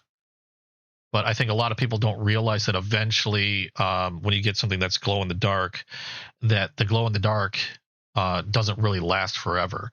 The longest lasting glow in the dark stuff tends to be what's called tritium, which is a lightly radioactive material that's used a lot of times in like handgun sights or just firearm sights in general to give them a little glow, and those will last a good long time. But even those will eventually fade away. Now this is not tritium. I don't know how they do their glow in the dark, but it's pretty nice and looks pretty striking against the black hardware of this one. I'm just glad it was able to show up even with this light. So let me turn my lights back on real quick. Ugh. So got a pretty nice strong glow out of that, and was able to tell even with some of the lights, with some of the natural light from the windows. So that's pretty cool. Let's see how that blade is out of the box. I'm making a hell of a mess today. Let's see how this edge is right out of the box. Nice and sharp out of the box, as I would expect from QSP. I will say, while it does feel really good going through the paper, and as you can see, goes through pretty effortlessly, I will say that in comparison to the what do I call that? In comparison to the DreamTech and the Kizer, I will say that I think it's just shy of the sharpness of both the DreamTech and the Kizer. So while it's really, really sharp, I mean, it is going through that paper pretty effortlessly. If I were to compare the cuts, while it looks really nice and clean, probably just slightly below the Kizer Ringbow in sharpness and the DreamTech in sharpness. Not to say that's terrible. If I were to strop this, I could probably get that hair shaving sharp. Probably is hair shaving sharp now. But if I were to strop that, I could probably get it to the same level as the DreamTech or even the Kizer. I am able to shave hair with it, so it is shaving sharp. What I'm looking at when I cut through the magazine paper is easy to cut through, but the thing is, it's very unforgiving. And what I mean by that is if the knife isn't sharp or it's got like dull spots on the edge, magazine paper will very easily start tearing. And even if it looks like it cuts through, you can kind of see on the edge of the paper where there might be, spots where it didn't just quite cut, and then you'll see like little fibrous hairs on the edge of the paper. And that's kind of one of the reasons why I like using magazine paper to test the edges when I first get a knife. Is, again, magazine paper is very easy to cut, but it's also very easy to tear. And if the knife edge isn't just up to snuff, you'll know immediately by feel, by look, by everything, on how good that edge is. And that's why I'm able to say that it's not quite on par with the DreamTech or the Ringbow, but it's not bad. I mean, I didn't really get a whole lot of tearing, but the edges weren't as clean as these two. Again, if I were to strop it, though, spend a little bit of time stropping that, I could probably get it to that same point. And I probably wouldn't use anything really abrasive. Like normally when I sharpen a knife, I go to a 6-micron strop, and then I'll go down to a 0.5, then finally to 0.1.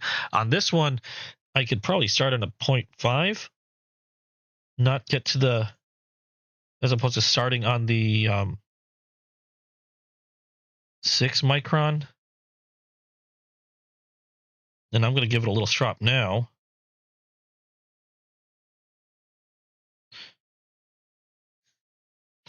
And it doesn't take much. And you'll notice that I was stropping, because this is a Tonto, it's like you have two different edges. You have your straight, and then you have the curve and that secondary point. I treat the point, that curved point, and I treat the straight edge as essentially two separate knives. So it's a lot of times you'll see somebody do a single pass on the entire blade. I'll do a pass on the tip, and then I'll do a pass on the belly of the blade, which is why you see me go in the direction twice. And that, oh Jesus, that could just be enough. Doesn't, like I said, doesn't take much.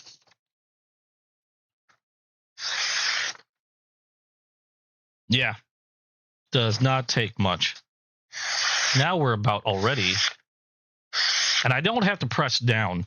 I just let the weight of the blade on that strap. We're about at the level of the Rainbow and Dream Tech already. Not seeing much debris on the edge of the blade, because also if you got a really toothy blade, you'll see debris catch on that edge. And if you look closer, you might see like little bits of paper left on the edge. On this one, it's pretty clean. There's some dust on the side, but that's nothing. So just took a few passes on a leather strop, and I've already got it to, I would say, the same level as the Dream Tech and the Rainbow. So not bad at all. Now, it is a little on the long side compared to what I normally carry at just under 3.5 inch, just under a 3.5 inch blade. So whether this finds a lot of time in my pocket, I can't really say.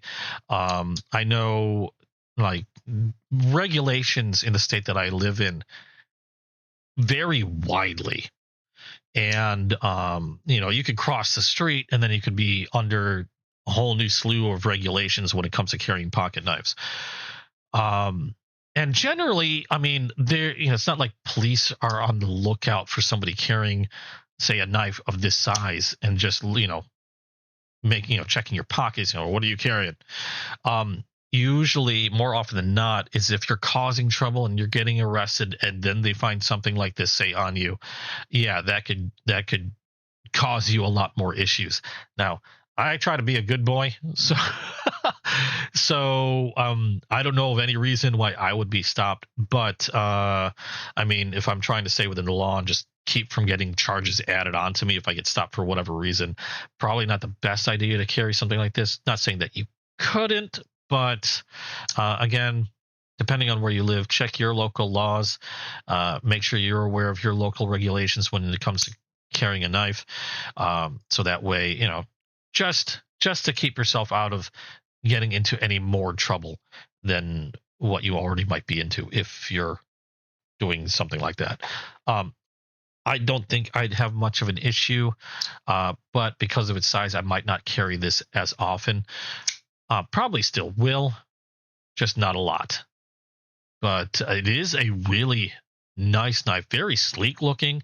I love the look of the Tonto. I'm not the biggest fan when it comes to maintaining Tonto blades, again, because a lot of times I treat them as like when if I'm sharpening this blade or honing this blade, it's like sharpening two knives, with each edge, when dealing with a Tonto, at least for me. So I tend to be kind of lazy.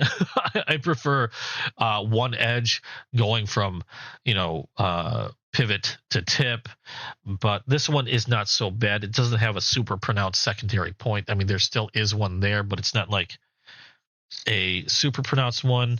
But if you want to keep that point from migrating all over the edge, you do have to be careful when you hone this, that you're not honing the belly too much more than the tip. Otherwise, that secondary point starts to kind of like move around and sit at weird spots. So that's usually why I don't use Tonto blades all too often. I think they look neat. I just don't like maintaining them because I'm lazy. But this is a really pretty neat blade. I like the fact that it has the glow in the dark. It is very smooth, very fast on the deploy. And again, the thumb disc, normally I'm also not a fan of thumb discs, but this one's a very easy to use one. I don't know what it is with thumb discs. They just feel a little weird to me. But it does make for a nice little shelf for your thumb to sit on, and there is some texturing on the back of that disc. So you do get a little bit of grip since there's no jimping on the spine at all. And I'm glad that along with the thumb disc, they do give you a little rear flipper as well if you're not a fan of thumb discs, and it works just as well as the thumb discs do. Maybe not as quick in deployment. It feels pretty quick. Maybe not as quick, but does feel really, really fast. Overall, really nice knife. I do like QSP. QSP makes some amazing stuff. Maybe I'll show you some more of the other QSPs a little later. But nice little surprise from the Monthly Knife Club. So if you're a part of the Monthly Knife Club and you're part of the Tier 2 knife subscription box, this is what you're getting for August of 2026, which is pretty darn snazzy, if I do say so myself. I like it. A little on the longer side, but I like it. I do wish that they would tone down these 3 knives with relatively, well, the Ringbow is not too bad, but the DreamTech is probably, when it comes to pocket clip, I don't know why their pocket clip is so humongous on this knife. Why does it need to be so big? I mean, I really like the knife. Don't get me wrong. Just why does that pocket clip have to be so ginormous? Okay, so that is the QSP Mantis. Really cool knife. I like the name. And I don't have too many knives that glow in the dark. I think I have maybe 2 other knives that glow in the dark. One of them is a slip joint that's from Rough Rider, I believe. I don't even think it really glows anymore. I can't charge it up with a regular light. If I wanted that Rough Rider to glow, now it is pretty old, but if I wanted that Rough Rider to glow, I have to hit it with a UV light. And then it has a really strong glow after I hit it with a UV. But yeah, I can't even charge it with like a regular light anymore. It's that faded. And I think that's about it. I don't have too many that glow like that. Not normally the biggest fan of the jade coloring, but this one looks pretty nice. Like they normally call this like a natural G10. So I'm guessing this is what undyed G10 looks like. It might look a little bit different because they obviously added some glow in the dark pigment to it. But again, with the blackened blade and the black hardware, that looks pretty cool. I like the contrast on that one. So pretty nice. So those are the new knives that I got this week, but I do have something else that came in that is EDC related, and I haven't showed you guys yet because it is not a knife, but because I call myself the EDC Squirrel, I like to include this stuff. And you might have probably guessed what it might be because there was quite a few Olight flashlights sitting on my table. And what I have here is another Olight that I got this week. And they gave me some birthday stuff, which is pretty interesting. This came directly from Olight themselves. And I got a little birthday card. Actually, I didn't even open this thing yet. I got a little birthday patch and a little birthday card from them. The patch, it's a Velcro patch. It says birthday greetings. And that's from Olight. The card is just, let's see, here you go. Happy birthday. We're so grateful to have you as part of the Olight family. To show our appreciation for your love and support, we are sending you something special to celebrate your special day. We hope your birthday is filled with joy, laughter, and everything that brings you happiness. Here's to a fantastic year ahead. May it bring all that you have been dreaming of. Thank you for being a part of our community. We wouldn't be here without you. Warmest wishes, the Olight team, Olight. That was pretty cool. That was really, really cool. And not only did they send the patch, they even sent an extra USB-A to USB-C cable, which I thought that was pretty neat. And then here we have the flashlight itself. Now, this one is the Baton 4 Premium Edition. Now, I don't actively go out to collect flashlights, but I seem to acquire a lot of flashlights, and the majority of them tend to be from Olight. I got started purchasing Olight flashlights because they were one of the more affordable options when it came to weapon lights. And I have a couple of my firearms that I put weapon lights on, and they're all manufactured by Olight. And because they were really affordable, and they held up pretty well. They still hold up pretty well. I don't know why I say held up. They hold up pretty well. And I still have them to this day, and I'm still using them to this day. And they've gone through round after round, magazine after magazine, and they are still working really, really strong. I've got this little clip on. As you guys know, I have the Arc Field, or the Arc Pro Ultra. I can't remember the name of this one. I believe this is one of my bigger ones. Javelot. I have the Javelot, which is a nice, strong flashlight. I mean, nothing really fancy there. It comes with a neat little holster. This is the newest edition, the Baton 4, and it's the Premium Edition. And what makes this one interesting is it has a little battery pack, aside from just the flashlight itself. Now, opening this, we have our congrats on buying this thing, and I've already gotten it taken out of the box. Normally included, you'll get your documentation, you get a charging cable, you even get like an Olight microfiber cleaning cloth, and there's even in here that I haven't removed, there's a little lanyard, and I think it's a lanyard tool, I believe. I don't use the lanyard, so I'm just going to leave that in there. And we're going to put all this back in the box for now because I already have the flashlight out. Reason being is because I wanted to make sure it was charged. So I took the flashlight out and gave it a full charge. And this is the flashlight itself. Now, this is a wireless charger. Now, to charge this, you do need to plug it in. It's a USB-C, as you can see there. And you charge this case, kind of like an earbud case. And you have, there's a spot for the lanyard. So you got your little lanyard hole there. That's where it would go. This pops open, and you can see the battery level. Oh, wow, it flashes weird on screen. This one currently says 99% because I've been futzing around with this thing. And the Baton 4 flashlight is right here, held in by a really strong magnet. Like, this thing isn't flying out of the case. So I can pull this out.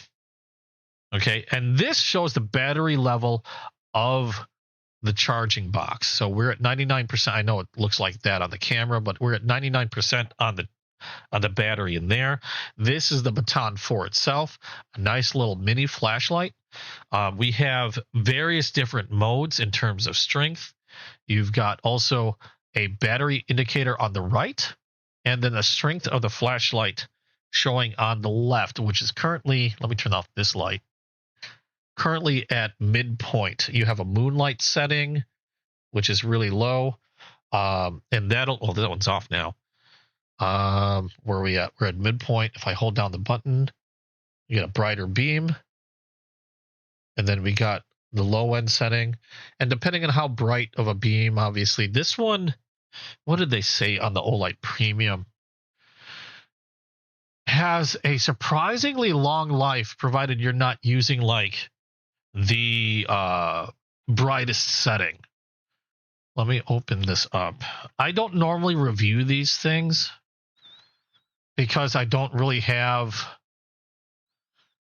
it's a lot of people that, they have nice forest outside that they can show these off and show the throw. I mean, all I can do really is a desktop sort of like overview of the flashlights. And so I don't normally do a lot with these.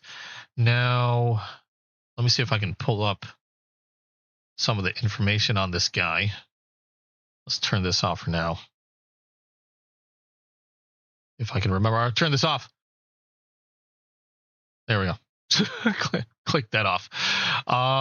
It's called the Baton 4, and I think they've had a few 3 other iterations previous to this. The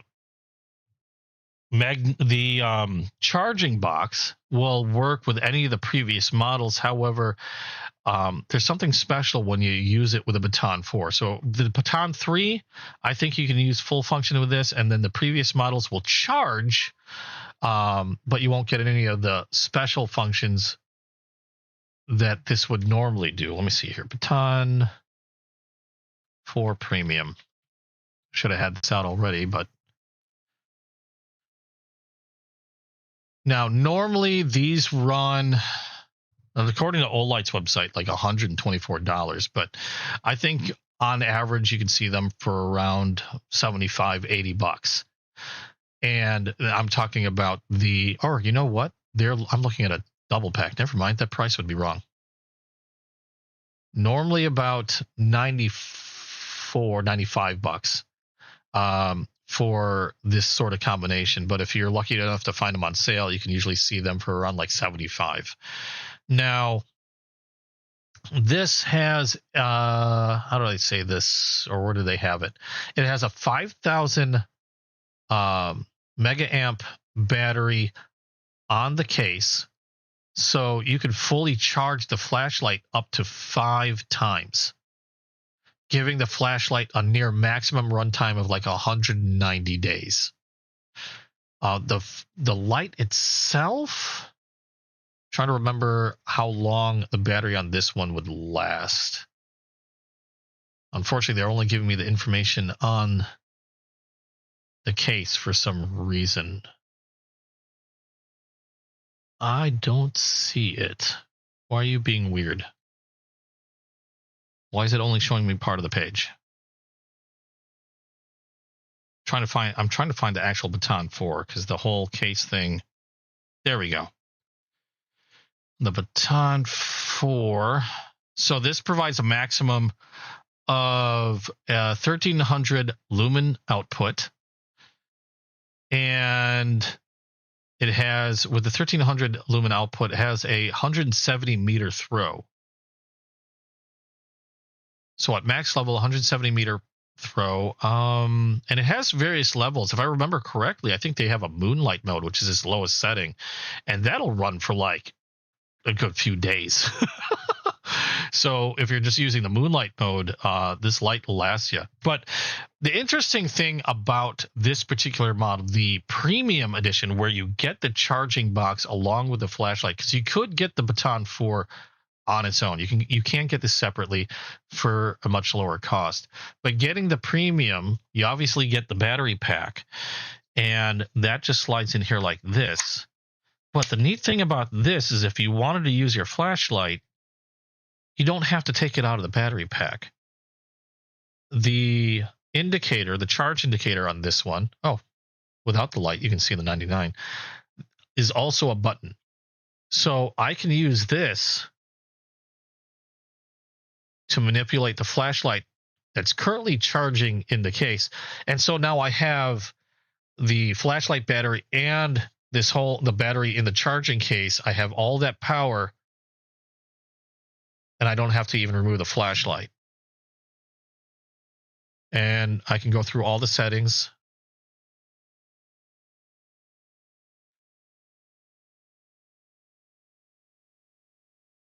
Let's see. And then it has a lock too, so it doesn't accidentally fire open.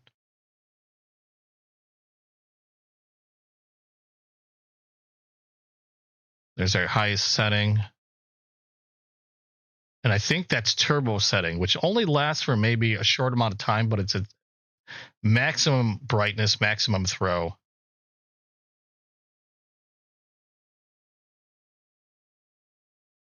And it's also stepless.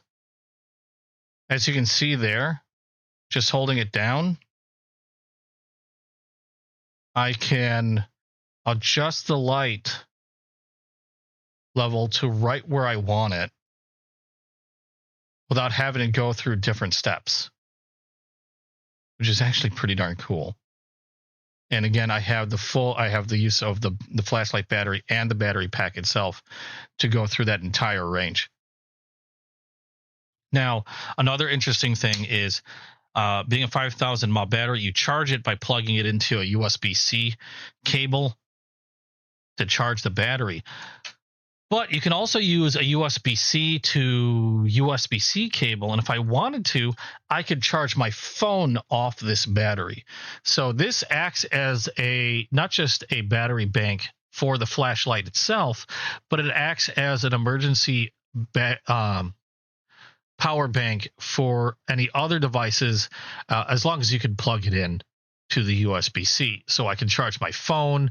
I could charge another flashlight that might not fit in here, but I can charge it with a USB-C cable.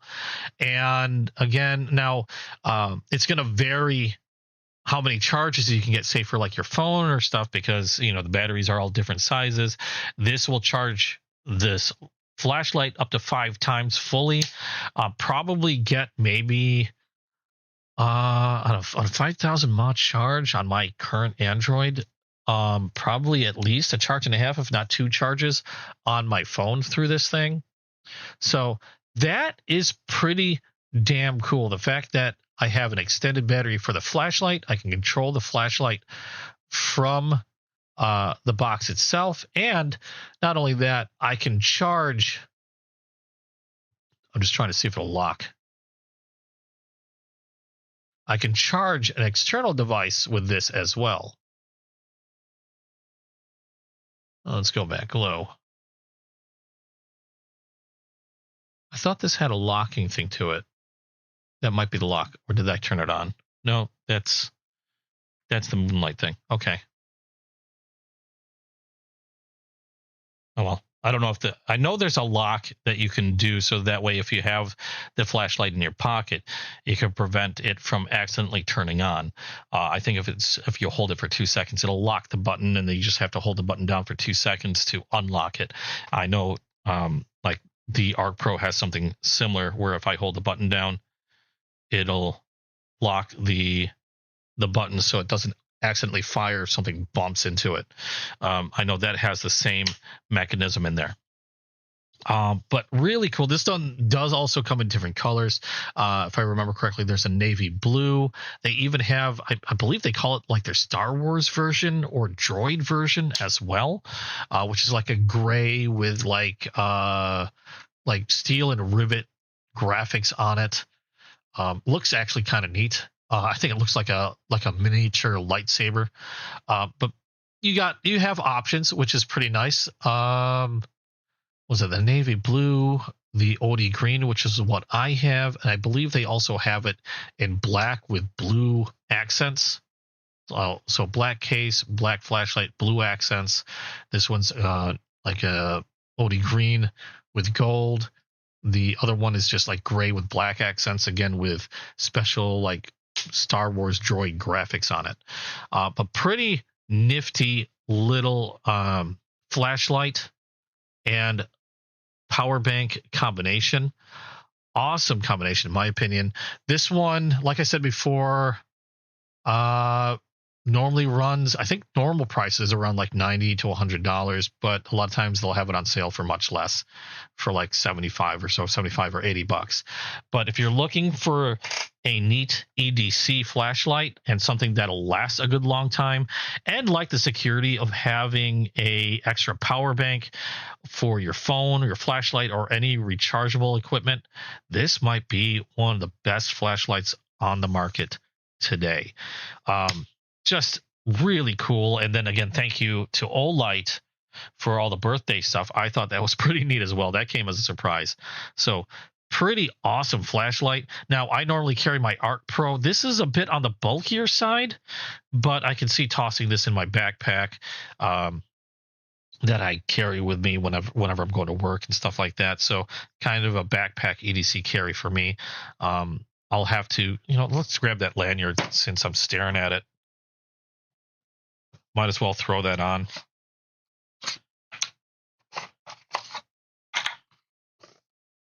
Because now that I'm staring at it, it's going to bug the heck out of me.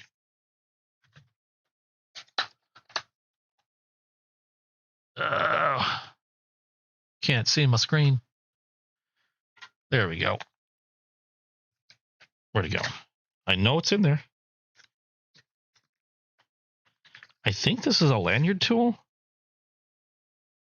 I think. I could be wrong. I don't know what that is, really. It looks like it'd be some kind of lanyard tool. Like a little hook to pull the lanyard through. We're going to put all this back in here for now. And that little box also contained all the instructions and documentation for the flashlight that was sitting in there. I just like to keep this stuff all together. So we're just going to put all this back for now. Got my lanyard there.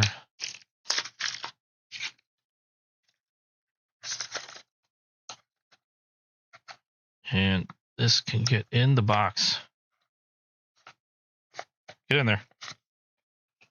There we go. And we'll see if we can get this lanyard on without too much trouble. I'm going to go ahead and pull this little key thing out now because I have a feeling I'm going to need it. But I'm pretty sure that's just to help me get the lanyard through the hole. And we are going to just... Does this bend? Oh well. I shouldn't have too much difficulty. So we're just going to feed that through the top hole.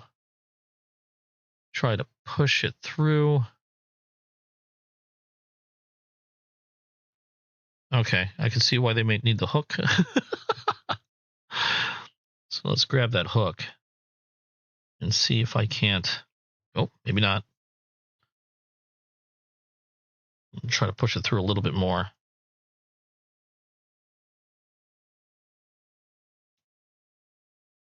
Didn't think the stream was going to turn into a how to get your lanyard through a hole instructional. Hey, that works pretty damn well. I'm totally going to lose that in about 5 seconds. Okay, and then we can just feed this through.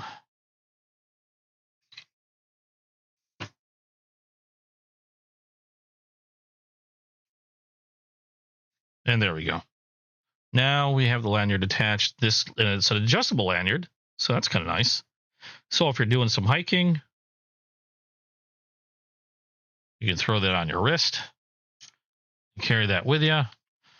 Personally, I don't like to hike at night, so I don't know if that's anything that I would do, but just in case you do, you have a portable battery bank and a very long-lasting flashlight at your disposal.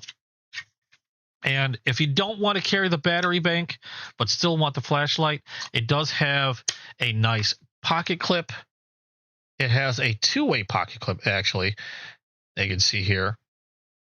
And these are great because these work really well for throwing on your cap.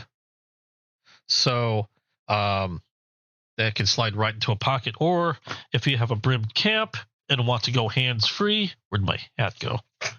I had a hat around here somewhere. That seems to have... there it is. It's my case hat. That can just clip to the brim. And now you have a hands-free flashlight that you can just stick on the brim of your hat. Same thing can be done with the Arc Pro, but this weighs a hell of a lot less, and it'll probably be easier on your head than the Arc Pro. And this one does not have a hat clip. So there you go. So if you want to just carry the flashlight and the battery bank's a little big, you at least have a pocket clip that you can use. The rechargeable battery is also removable on this. I don't know. It doesn't appear, the battery doesn't appear to be replaceable. on the battery bank. I don't know if you can. It might be possible. I don't see a way to get into it. So I don't know if you can replace the battery on the battery bank. But this one does have a rechargeable battery inside. So if for whatever reason, if you run into trouble, or if you don't want to carry the bank but want to carry a couple of extra batteries, you can do that. You can unscrew this. You can open this up and replace the battery in there. I don't know what battery size it does take, but I'm pretty sure you can get them on Olight, or if you know the battery model, you can get them on eBay. It also has a magnetic charging capability. So if you have a magnetic charger from one of your other flashlights, just have to find the correct compatible charging cable. And I think this is one, yeah. And then that'll magnetize to the end of it if you just have the flashlight. And then this can plug into any USB or USB-A. I think this is the same one as this is actually our Pro charger. So if you don't have the bank with you, you can charge it in this fashion, which is also really neat. I don't see a USB-C port on the flashlight itself. So the only other way to charge this battery is with either the magnetic cable from Olight, or to use the battery bank. And then if the battery bank needs charging, you plug it in via USB-C to pretty much any charger, really. And that'll keep the battery bank charged. So pretty awesome flashlight. I like it.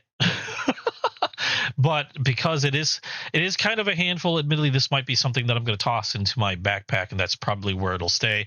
Whereas usually if I'm carrying a flashlight in my pocket, it's usually going to be my Ultra Arc Pro, or if I know I'm going to be doing some walking around the dark or working in the dark, then I'll usually have my my Olight Javelot, which is really my highest power flashlight that I have from Olight currently. It might rival this. I don't know yet. I'm pretty sure this is stronger than the Arc Pro. But that's all the new stuff that I got with me this week. So some pretty neat stuff. Let me know what you think of anything that you've seen here. If you got any questions on anything that you see on the table, let me know. Otherwise, that's it for the show and tell portion. Let me know if you have any questions on this, or if there's anything you guys want to talk about in terms of knife or EDC carry. Again, my daily carry today, or for this last week, was my Spyderco Sage 5 lightweight salt, along with a case synthetic red Tony Bowes sow belly. Those were my carries for pretty much the majority of this week. Let me know what you were carrying in your pocket. Otherwise, I didn't really have too much to go on today. I just had these new knives today to really chat about. Right now, it's just kind of opened up to any other knife talk, to be quite honest. I know there's a lot of models I've been looking at that I'd love to get my hands on. I've got some new stuff coming in for next week. Hopefully it'll be here this upcoming week. I know I have a giveaway coming in. That'll be exciting. There's a new concept that I'm excited about that's going to be coming in next week. And I think I might have a couple traditional knives coming in from Chasing Blades, if I remember correctly. Soda. Hey, a mic dropped. How you doing? Hope you're having a good one. Just got finished showing off some new stuff that I got this last week. Some new knives, a new flashlight with a battery bank. This was my pocket carry, so that's not included in the new knife thing. But these were the new knives that I got this week. Thank you again, Jeff Gage, for the Baron's Son tiny rosewood trapper. That was awesome. And there we go. These were also not new. But this was all the new stuff that I got that's on the mat currently. Yes, check it out. Again, if you have any questions, what was your favorite that you've seen today? If you've been here for a while and been watching, what's your favorite new thing? Personally, this one's hard to pick because, and this is not just because it was a birthday present from Jeff Gage. This is just a really nice knife to throw in a fifth pocket. It's like the perfect size. I love trappers. And again, I love that rosewood.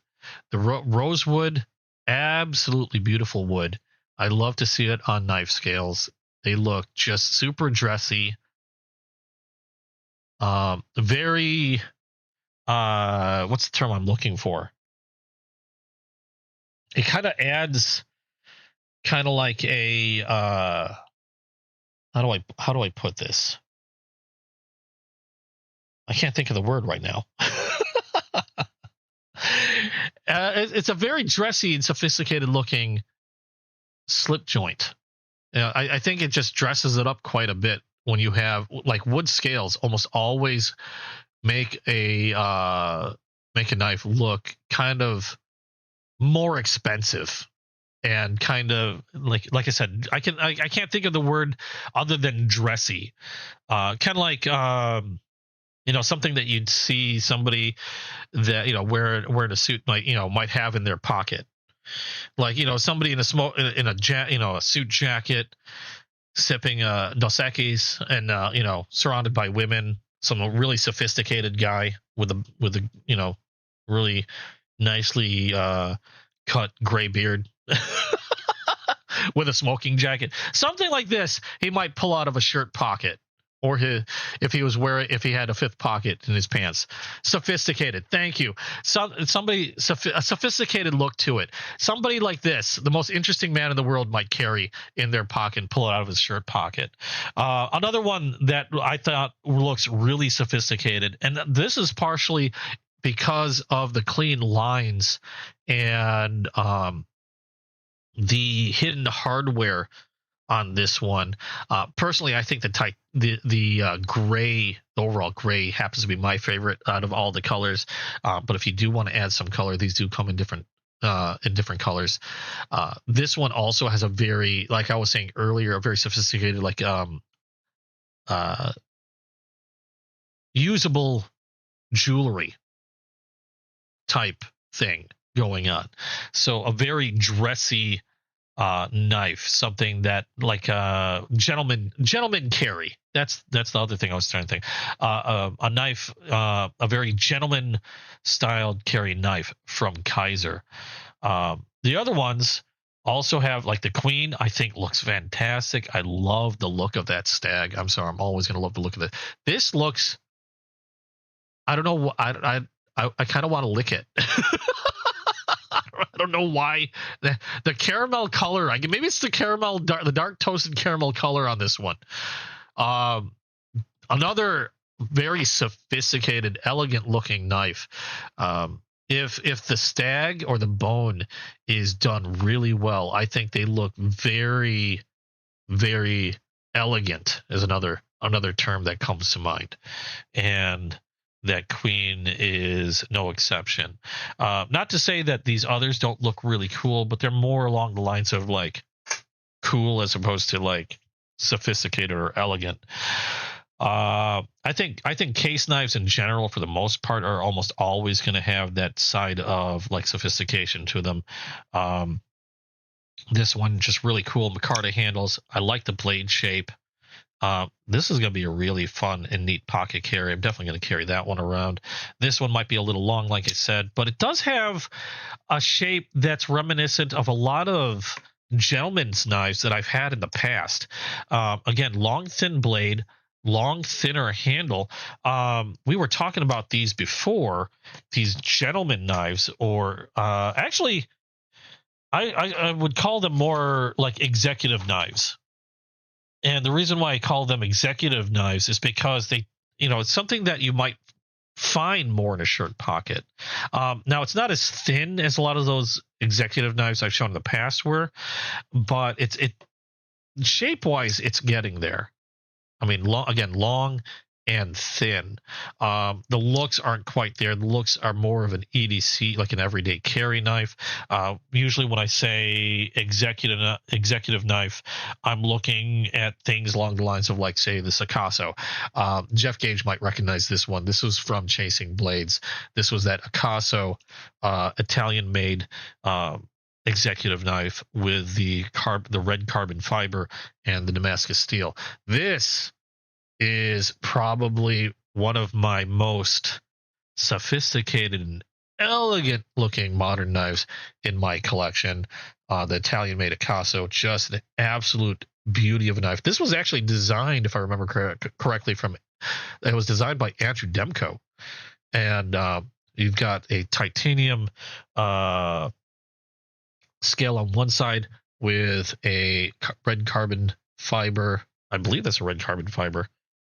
On the other, with a reversible pocket clip deep carry and an absolutely beautiful Damascus steel on there, and just a really solid, like, it's I mean, totally dressy. Something. This I see something. I don't have clothes. I don't have, like, this thing is more sophisticated than anything I currently can put it in. I don't own any clothing that I could, that would match up with this knife. This is definitely a very sophisticated, very dressy looking one. And it's one of those that I'm going to have to buy a suit. I don't even know if I could afford a suit that would match this knife. Yeah, I'm gonna have to do some shopping. But yeah, this kind of reminds me of the shape of those executive style knives, but more of an everyday carry with the G10, with the natural G10. If this was a little thinner, I could see this. I would definitely call this like an executive style knife. But it does have an interesting shape. It's a lot more comfortable in the hand than I expected it to be. Same thing with this one. This one was kind of a surprise. Again, because I know, like Jeff mentioned, that it looks kind of weird, but it is surprisingly comfortable in the hand. It's surprising how weird some of these knives can look, and then how nice they feel in the hand. One of the most surprising ones that I remember that I had, let me put this Picasso away real quick. One of the most surprising knives when it came to how good they feel in the hand were the K2O knives, the Mini Griffin, because it looks so angular. Like, this does not look like it would be very comfortable to hold, but once you have it in your hand, it just feels really good. You'd think those angles would be kind of weird, and they are, because it shouldn't feel this nice. And that's kind of how, kind of what I'm getting from this one. I mean, it's just a very blocky look to it, but it does feel really good in the hand. And I think a lot of it has to do with that finger cutout that they have there. I'm pretty sure that has a lot to do with it. That, and it's very nicely smooth and rounded on the edges. Like I said, no sharp edges, no sharp points. Just super, super comfortable. Yeah, that I think that finger, this little finger cutouts, it's pretty much where it's at. Why this feels so comfortable in the hand. And it doesn't look like it should feel that way, though. It really doesn't. So that was a big surprise. Really, again, really smooth movement on that blade too. It just drops right down. So some awesome knives this week. Really excited. I know I've got some new stuff coming up next week that I'm really excited about. I'm going to put this on here because my wrist is being kind of dumb. Yeah, I don't have a suit. I had a suit many, many years ago when I have the shirt still. I don't even think that shirt fits me. I'm pretty sure I've outgrown that shirt, because I remember when it's the suit that I wore when I applied for the job that I have now, and that was over 20 years ago.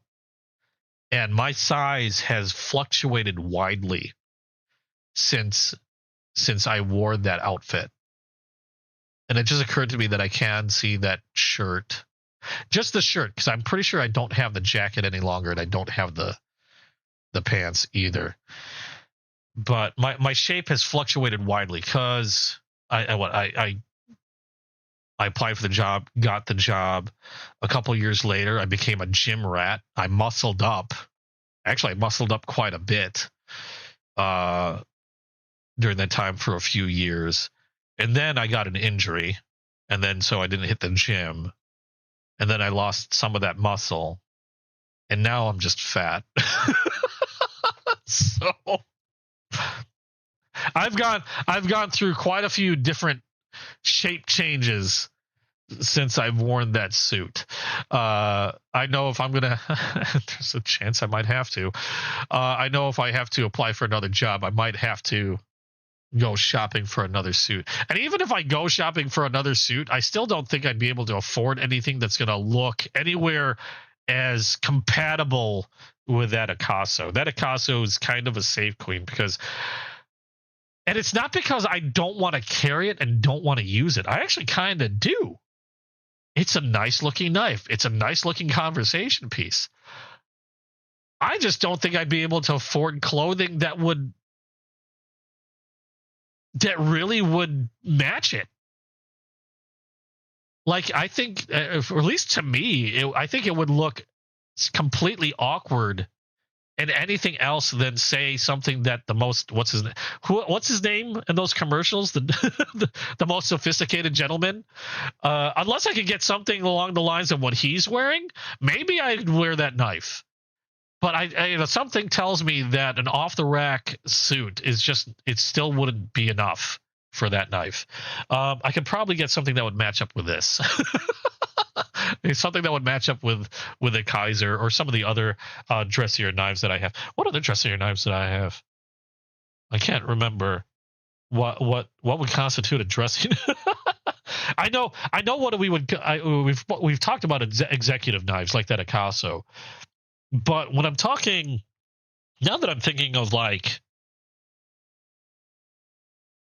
not gentlemen carry knives, but more of like a dressy, like jewelry look knives. I don't have many of these now that I think about it.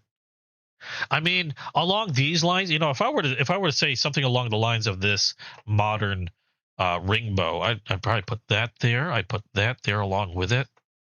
In terms of something with a little bit more sophistication, a little bit more gentlemanly, I definitely put those across to it. I would probably include something like Jonathan Goldsmith. Thank you, Terry. I'd probably put something like this. These antique, and in this case, this one is a chestnut bone trapper. These type of trappers, this chestnut bone, the antique bones, I think they have a very elegant look to them as well. I think that would fit along in lines with something a little bit more dressy. When you lost 26 pounds, you were 220, and you're now 194. I am. Let me see here. Okay, interestingly enough, I think when I started my job, I was probably around where you're at now. I'd like to say 180s, 190s. And then I bulked up. I decided I wanted to hit the gym. I had gotten out when I got the job. I was also kind of newly divorced. And I also felt that I needed to get myself back out there. So I was divorced probably for about like a year at that time, and I was around 180 something, 190, probably around there. And I'm only 5'6", and then I hit the gym, and I hit the gym hard for a good like almost 2 years, and without any fat on me. After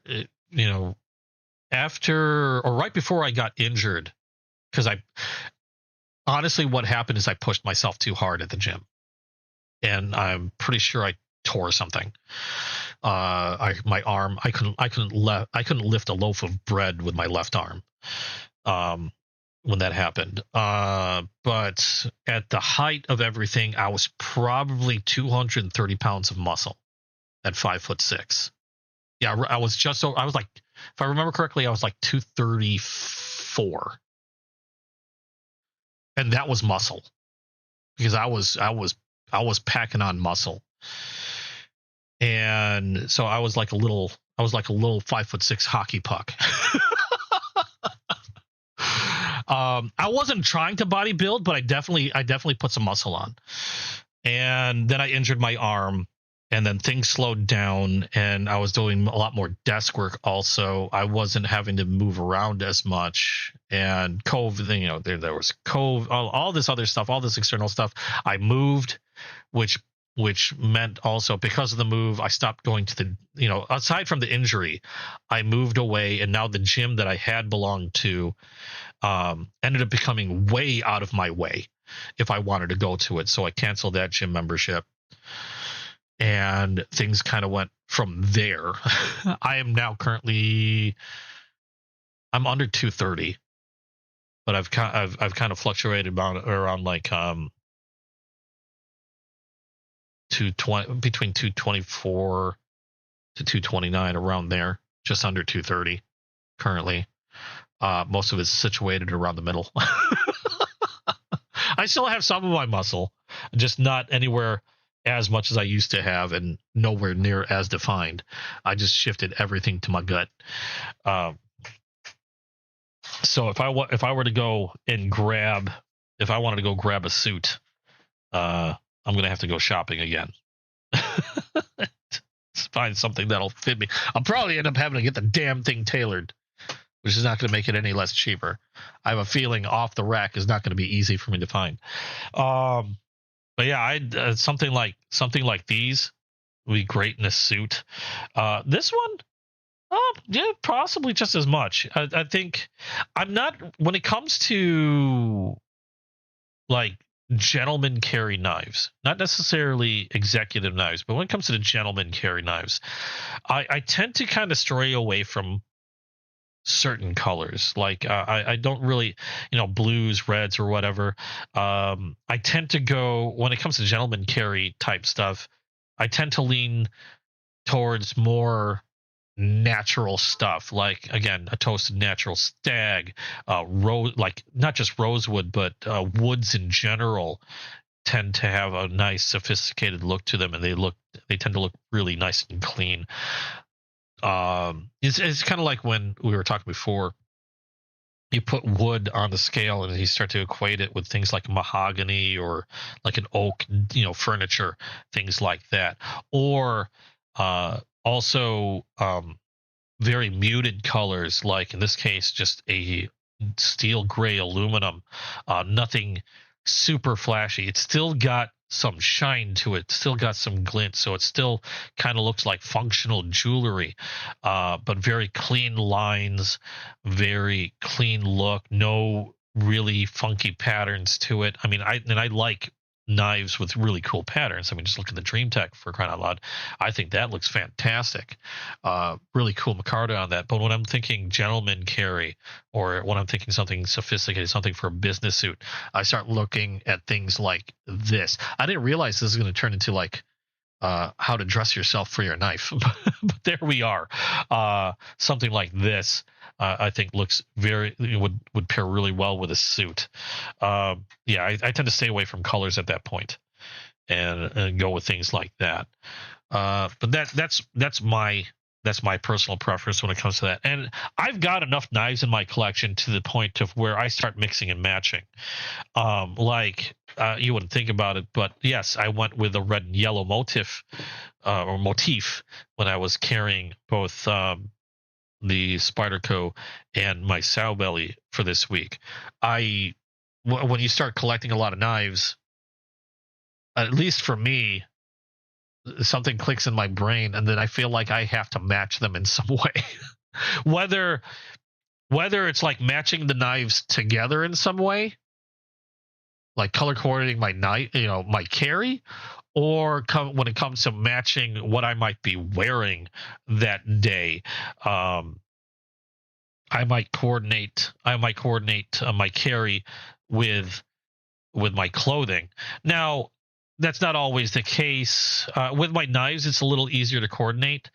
With my EDC carry, it's a little harder because, while they have a lot of variety in colors, I don't really go out to hunt, and collect flashlights, for example.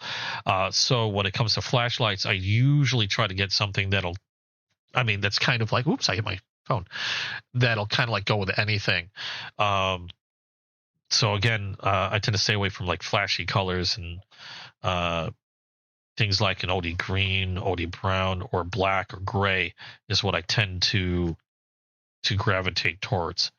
So when it comes to my EDC, yes, I color coordinate my EDC. I know I'm not the only one. Usually, it tends to be people that I know collect and tend to have larger collections. That's when I usually meet people that also coordinate their knives to either each other or whatever they happen to be wearing.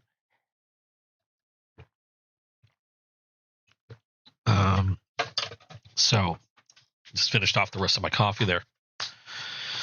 So that's what happens when I go out in the day. It's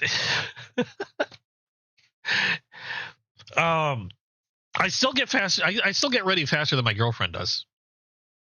So that's one thing. I still get ready faster than she does, but I will take like a good 10 minutes poring over my collection to see what I want to carry for the day if we're going out anywhere special or anything. Or even if we're not going out anywhere special, just coordinating what the hell I want to carry that day. Sometimes I'll just grab something random off my, like I got like a carrier that I put some knives on that sit on my desk, and then I have like a bunch of traditional slip joints literally sitting in leather slips in a pile that are just ready to grab and go. In some cases I'll just grab anything and go, but a lot of times if I have time, I'll sit there for like 10-15 minutes and pore over what do I want to carry, what goes together. I don't know. Knife collector problems, I guess. Trying to coordinate your shit. So that's one weird quirk that I have, is coordinating what the hell I'm carrying. Like for example, if I was going to carry the sow belly, I'd probably do something like this. There's my seagull in blue, or I'd carry something else that was in blue.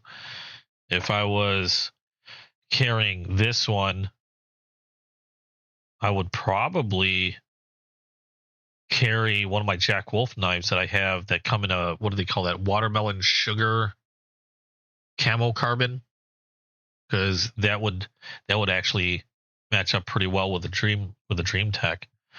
I don't have much in the way of this. And this one doesn't really match a whole lot. At least not in terms of a slip joint. I don't think I have any natural G10 slip joints. Actually, I don't know if I have a slip joint that would really match this in any way. Now that I think about it, I can't think of one. Well, maybe the green bone, since the jade tends to be somewhat green. There's my axe handle. Those two go together? Kinda. I know I toasted this one, so we got a little brown there. That might go together. So yeah, welcome to my weirdness. Welcome to my weirdness when it comes to matching knives to outfits and stuff. Other than that, again, I didn't really have anything super major. This is where I sort of just go off on random tangents. If there's any questions that you guys have or want to take a closer look at, I know I went through all of them. I'd like to think I went through all of them in decent enough detail, but if you have any questions on anything that you've seen today, or any questions on my current collection, Just ask away. This is like the QA portion of my stream. I don't think I know I cleaned this one. I don't know if I cleaned this. Oh no, I did. I didn't clean this. I just oiled all these. So these are all good to go. I don't think I have to do anything in terms of cleaning or oiling today because I thought I took care of all of these already. Actually, the only ones, this one just needed a wipe down. I think I added, did I add oil to this? I think I did. Not that it needs it. And then this one, I don't think I did anything with this one other than add a little bit of oil to the pivot. That one works really well. Surprisingly nice one from Gene Tech and not a very expensive one.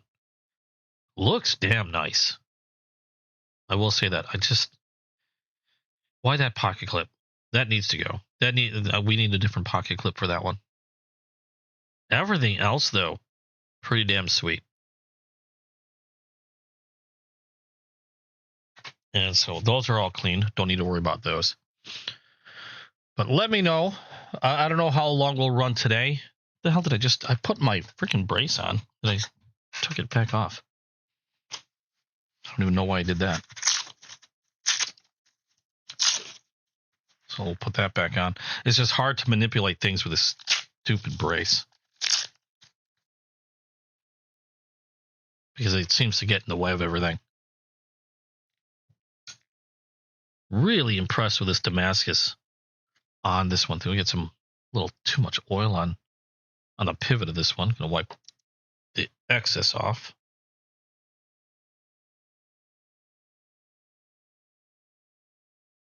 But really beautiful Damascus on this one. I just haven't gotten too many Titan blades. I have a lot of Titan blades. I know some people that collect exclusively Titan blades. They just love their stuff. But I'm at the point where I think I've gotten everything that I've popped in their shows every once in a while. But I think I've gotten the majority of everything that I've wanted so far.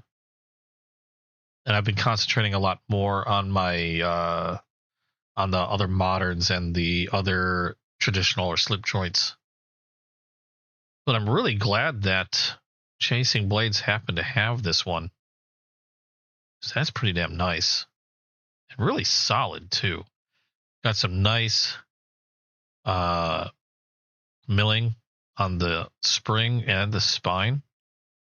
A pretty damn good lockup on this one. Nice solid lockup. And that wood looks really, I'm pretty sure that's wood. That's wood. A pretty sweet Damascus blade on this. I just wish I could remember what the steel was. Because I know it's not a fancy steel. But like I said, I've got a number of their blades, and while they're not the hardest steels, they don't hold their edge super long. They are very easy to sharpen and maintain, which is another reason why I like them. I prefer, when it comes to blade steels, I prefer blade steels that are easier to maintain. Mainly because, like I said, I like to use my knives, and I know if I want to run, like if I run harder stuff like D2, for example, it's kind of a pain in the butt because it's got, it holds its edge amazingly well, but it's got a really strong resistance to wear. So having to re-hone or resharpen D2 can be pretty difficult if you don't have the proper tools. And D2 is, it's wear resistant enough that most stones will have trouble keeping, sharpening or honing D2. You'll probably wear the stone out faster than you will the D2 steel, if it's treated properly. So when it comes to the D2 steel, I would definitely say diamond is the only way to go when it comes to sharpening D2. And it just tends to be really, a little bit more time consuming for me to get a decent edge out of D2 than anything else. I mean, it can be done. It's not terribly long. It's just more work, and it's a lot easier for me to hone and sharpen, say, 14C28N or Nitro V steel over something like D2. Now, if you're not one that likes to maintain or have to worry about maintaining your knife all the time, D2 is probably the way to go, because that edge will definitely last you a good long time before anything like the 14C28 or Nitro V or AEBL. You'll probably be sharpening those a couple times before you'll have to deal with a D2 steel one. The Titan, it's a low carbon. That wouldn't surprise me. I'm trying to remember the exact steels. Like I said, it's nothing really special, but it does the job. And like I said, it's really, really easy to maintain. It's just the only thing is it doesn't hold its edge as well. Like any of these knives, I think will outperform the Titan International. But like you said, again, it's easy for me to rehone on a stone and get back to working without much effort, which is one reason why I like them. Is, yeah, sure, they dull quick, but it's also just as quick to get them back to razor edge sharpness. So if you don't like having to do that a lot, then you probably want to stay away from it. I kind of like, when it comes to sharpening knives, it's like when I'm maintaining my firearms, it's kind of like a Zen moment for me, where it's kind of a relaxing moment. Unless I'm dealing with like a chip or something. If I'm dealing with a chip, that's not very relaxing. Dealing with chips is never relaxing. But if it's just, I've used the knife and, could use a honing and a stropping, that's kind of like a few minutes of like just relaxation and zen, I guess you could say, for me. So, and even then, I don't really use a lot of my Titan knives, to be quite honest. I have carried them on occasion, but the ones that I've carried them on occasion, but I don't carry them very often at all. I just really like the look on a lot of these, and I think the reason why I don't carry them very often is because the Damascus steel is also not the most corrosive resistant. When I'm carrying for EDC, when I've got my EDC carry, with few exceptions, I prefer to carry stuff that is corrosion resistant. And when I say few exceptions, things like this, for example, because this I know is a carbon steel, so it's not very corrosive resistant. But that's the cases are one of the few that I'll carry, regardless of whether it's a carbon steel or stainless steel. Although I still do prefer stainless steel over the carbon stuff. Most of my collection in case tends to be stainless with, I think I've only got like a handful of carbon steel case knives. That one is one. I think I have a few gray bones that are carbon steel from case. And the reason why I even got those is because I wanted to toast them. So it wasn't so much, I wasn't looking at the steel. I was looking more at the type of bone and color when I got those knives, because I specifically wanted to toast them. And then I've got one case Damascus knife. And of course, that's, carbon steel. They're not corrosive resistant. But that one's not one that I carry. That's more of a display knife for me. So I keep it waxed and it's on display. It sits in a little case on a table. Otherwise, usually I'm carrying stainless steel on me. Again, with a few exceptions, like the case. I'll probably even carry this with me. This is a nice knife. This one, 1095 steel. I think I had a sword at one point that was made out of that. easy to sharpen, easy to maintain, might not hold its edge super, as long as some others, but again, it's just easy to hone on, like an Arkansas stone, or a simple sharpening stone, and you're generally good to go after a few moments. That just looks really neat.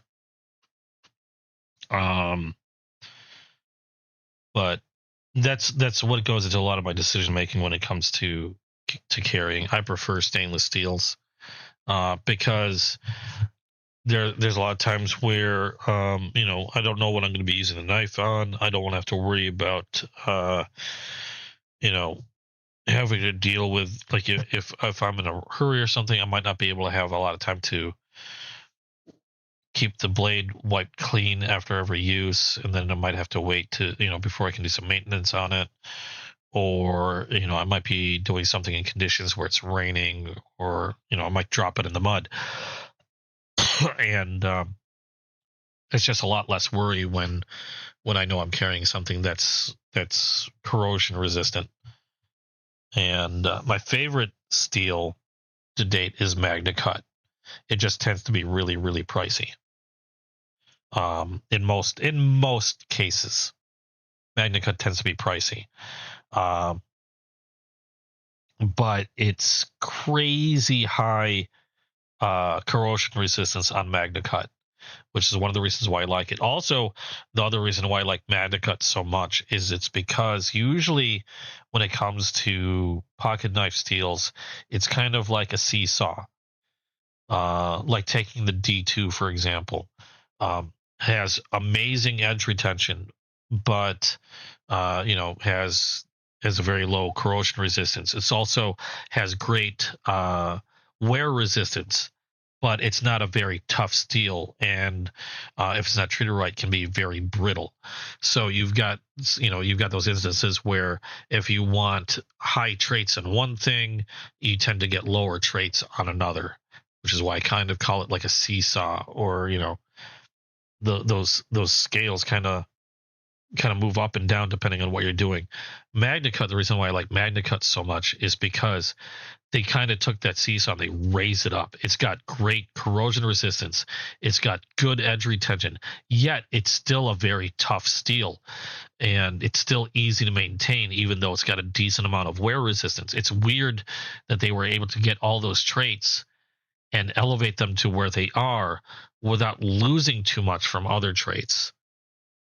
Which it's the best way to put it. It's a very well balanced steel, which is why it tends to be one of my favorites. It's a very, very well balanced steel. I need that special ops Cobra-Tech, like the one I'll have to check that one out. You've not had a chance to try MagnaCut yet? You know what? If you're looking, okay, so the problem with MagnaCut is it tends to be pretty pricey. And so, like, if you're looking, oh, what the hell? Okay, that was a hair. That freaked me out a little bit. I thought I felt something crawling around in my ear, and I'm wearing a headset. That was a hair. The problem with MagnaCut is it tends to add a bit to the cost of the knife. You're usually going to pay a premium for something that's MagnaCut over something that's not, like S35 VN. However, if you're looking to get a MagnaCut steel knife but don't want to spend a lot of money, the best recommendation also happens to be probably what I think is like the best deal currently in the knife world. If you're looking for something that you want to use, you want a good steel, but you're trying to save on money, and that would be this right here. That would be the Ontario Rat Model 1.5, which is this here. Reason why I say that is because this model comes in MagnaCut. Now it's about I'd like to say a 3 1/4 inch blade, so a little over 3 inches. MagnaCut steel. You have a G10 scale, so this is an FRN. It's a G10 scales, really grippy G10 scales. MagnaCut steel. That's also, not only that, it's treated very, very well. The hardness, the HRC on this MagnaCut is pretty much right where you want MagnaCut to be, like its optimal hardness, to essentially maximize the traits, I guess you could say. And the best part about this is you can get it for, I think retail is just under $100. Whereas a lot of times, most MagnaCut, I think before the Ontario Rat, the lowest price MagnaCut that I knew that was available that was still decent was from Kershaw, and that would be their Bel Air. And if you got their Bel Air on sale, you can get a MagnaCut Bel Air for, I think it was like $145. And at the time, at least that I was looking, that was like the cheapest MagnaCut you could find. This killed it by like $50. You can get this one for under $100. MagnaCut steel, really good size. This one runs on washers. There's no ball bearings on the pivot, but it's still super smooth. And because of the washers, this kind of makes it a much harder use knife than most other pocket knives that have washers in the pivot, because there's less chance for dirt and grit and any other junk to get caught inside the ball bearings. If it gets dropped in the mud or anything like that. The MagnaCut has a really, really high corrosion resistance. Still has good edge retention, good wear resistance, and it is still a really decently tough steel and easy to maintain, and still pretty easy to sharpen. To get all that and the G10 scales at something for under $100 is crazy to me. And when I found out that they were coming out with this, I jumped on it immediately. In fact, I couldn't wait. As soon as these were released, I hopped on them. They have a 4-position pocket clip. So in my case, I did have to move the pocket clip. I believe I had to move the pocket clip because usually I think Ontario Rats come with a pocket clip, so the carry is tipped. It's like right-hand carry, but tipped down. I prefer right-hand carry tip up because then I have the spine of the blade pressed up against the seam of my pocket, which to me is a much safer way to carry the blade. So I just had to move this to this side. I think it was originally up here, but you have 4 positions. So if you're left hand, you can carry it and pretty much any way you want. Tip up, tip down, left, right carry. It's a pretty nice pocket clip as well. Doesn't ride super high. Yeah, exactly. You can get this for like $95. So under $100. The pocket clip doesn't ride so high. It has a nice flat turn down, so it's not really going to snag anything when you have it in your pocket. The thumb studs are nice and grippy. Has a very fast, very smooth action. Again, no bearings on there. They're washers, but super quick, super smooth action. Unless you're wearing a stupid brace like I am, take that off. Super quick, super smooth action. It's not the prettiest knife on the market, but it's kind of like when I'm talking about Spyderco. They're not the prettiest knives, but beauty wasn't the point of the creation of this knife. The whole point to this knife was to make something that worked really well, which is like why the Spydercos are designed that way. You have a bit of a ramp up here on the spine with some pretty aggressive jimping, but that ramp up gives a nice shelf for you to push on with your thumb, allowing you to get a really good grip on it, really nice control over the edge. The G10, because normally the Ontario Rats, if you get the AOS, I think they're AOS 10 steel, This is a model. I have a Model 1 and I also have a Model 2. This again is a Model 1.5. There's a Model 1, a little bigger knife. Oh no, AUS 8 steel. The scales on these are generally FRN scales. And they upgraded it on the 1.5 to G10. The funny thing is, and here's another thing, I believe you can get the Ontario Rat. Now, I can't remember the size, either Model 1 or Model 2. I can't remember. But you can also get the Model Rat with S35 VN steel, which is a good premium steel. It's kind of like your premium, your entry into premium steels. You've probably seen S35 VN steel on a lot of stuff. But the funny thing is the S35 VN steel Ontario Rats were actually more expensive than the 1.5. I think they ran just over $100 for the S35 VN steel, which to me is really, really weird.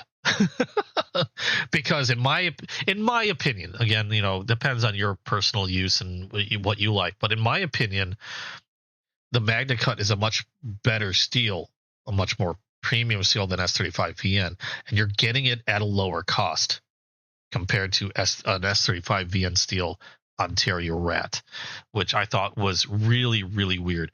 Now, the AOS 8 ones are great. I love the AOS 8 steel Ontarios, partially because, again, they're great use knives, and they're really, really inexpensive. You can get these for like under $40, if I remember correctly, for either the Model 1 and or the Model 2. So if you're looking for a hard-working knife, the Rats are some of my favorite knives. Again, they're not the prettiest looking knives, but they're some of my favorite knives. And this has to be probably one of the best bangs for the buck if you want a great steel, decent G10 scales and a hard-working knife, with washers on them. This one, in my opinion, is just very hard to beat at the cost. It's just very hard to beat at that cost.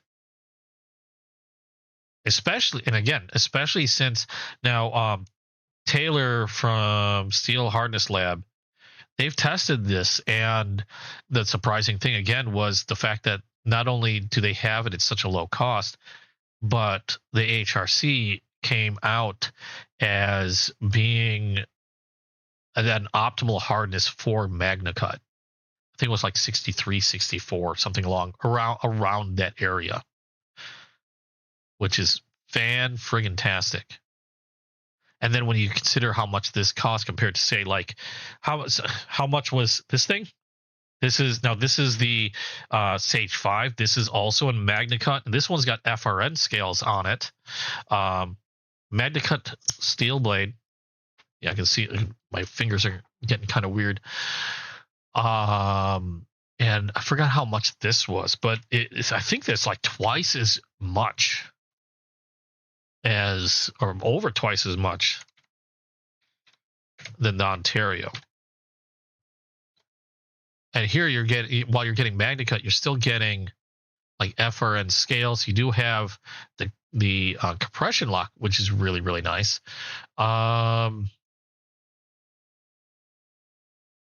Almost twice as much. Sage 5 Salt, at least on Amazon. I'm just going to pull a price off Amazon. This sucker is running currently right now on Amazon just a hair under $180, $179.86 for the Sage 5. If we were to look at the PM3, I have a PM3 Salt, which also has MagnaCut from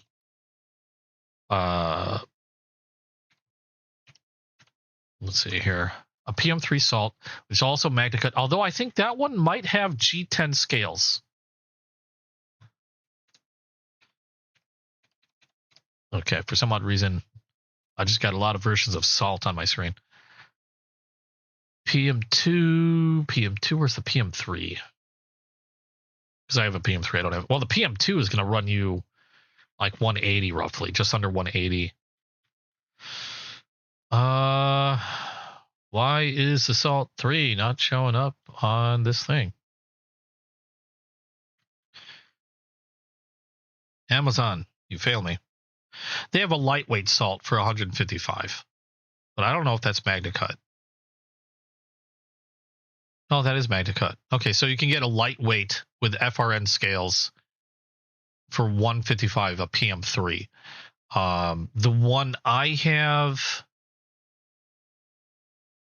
Para 3, it's not a light. The one that I have is not a lightweight version, and I believe the one I have has G10 scales as well.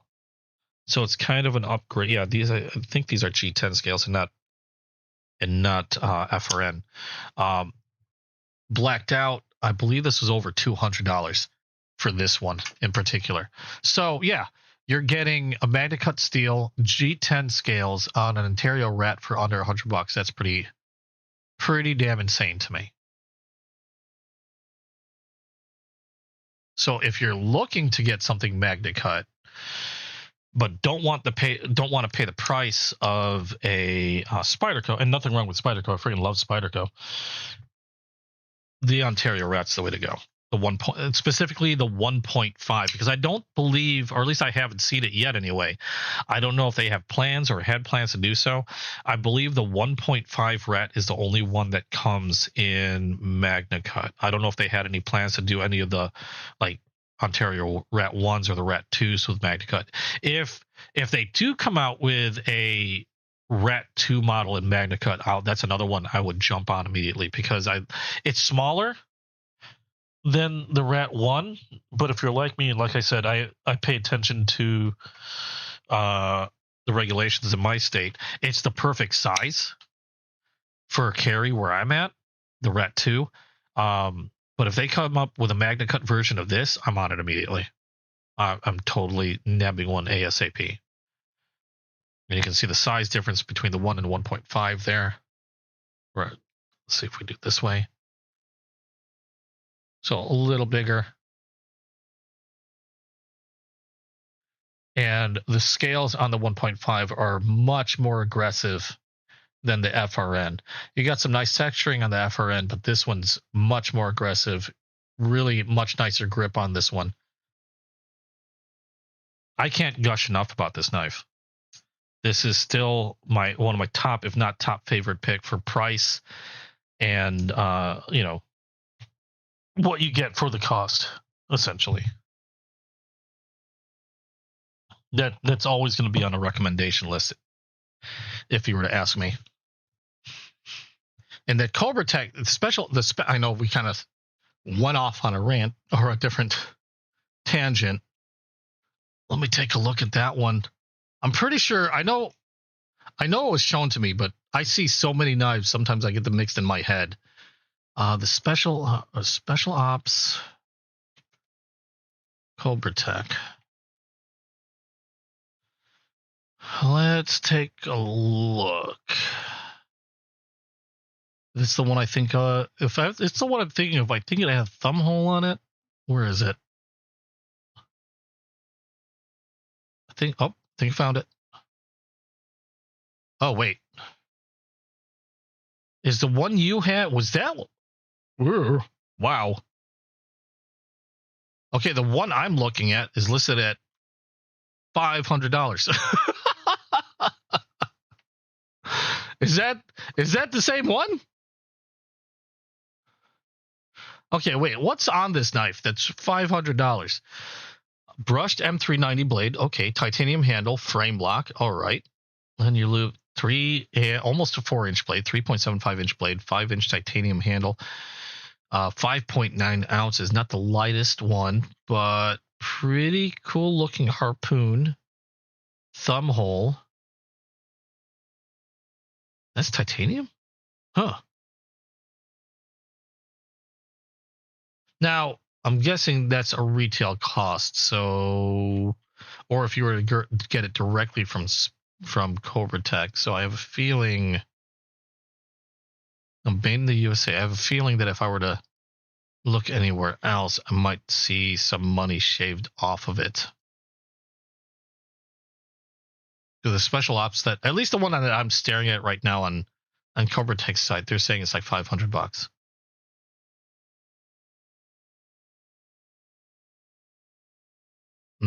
$499 or like $49 or $499.99. Let me check Chicago Knife Works. Chicago Knife Works tends to have some crazy low prices. Woo. Okay, $49.99 or $499.99 in Chicago Knife Works. It looks like that's going to be it all around. Holy crap! That's a little above my ceiling by about $200 above my ceiling. Looks snazzy though. M390 steel, gold accent on the pivot. At least that's what I'm looking at. Black titanium handle, gold accent on the pivot, elongated thumb hole. It looks sweet. Oh well, yeah. Chasing Blades. I know Chasing Blades will give you a deal on it. I know you did. I know you didn't pay that much for it. If you got it from them, you got it at a deal. That's crazy. They do a lot of business though with Cobra Tech, so that wouldn't surprise me. It looks like a solid knife. M390. I'm trying to think of.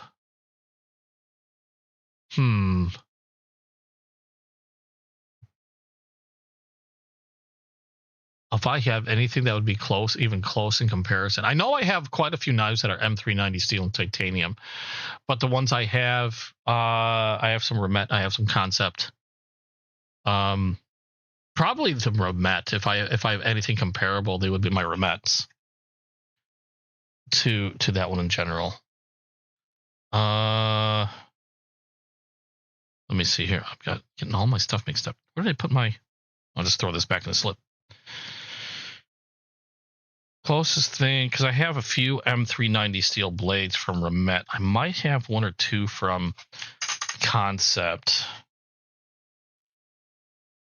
And though the Remets I have still don't come close to how much that Cobra Tech is.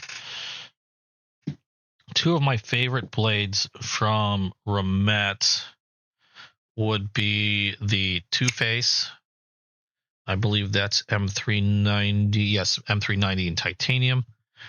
They call it the Two-Face, partially because I think it's got a dual grind on the blade. This one is a frame lock.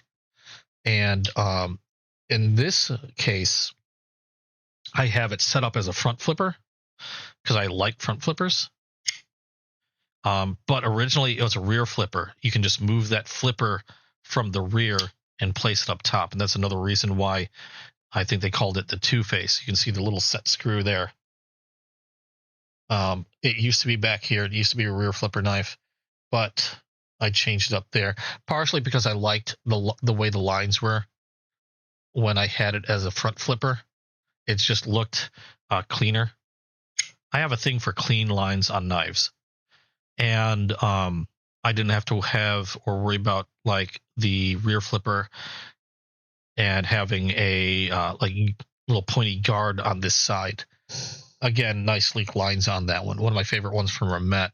This one was approaching around $300. The other one, probably my favorite knife, one of my favorite knives in my collection, my favorite knife from Remet would be this here. This is the Steed, and then this one was approaching, I think, I forgot how the prices on these.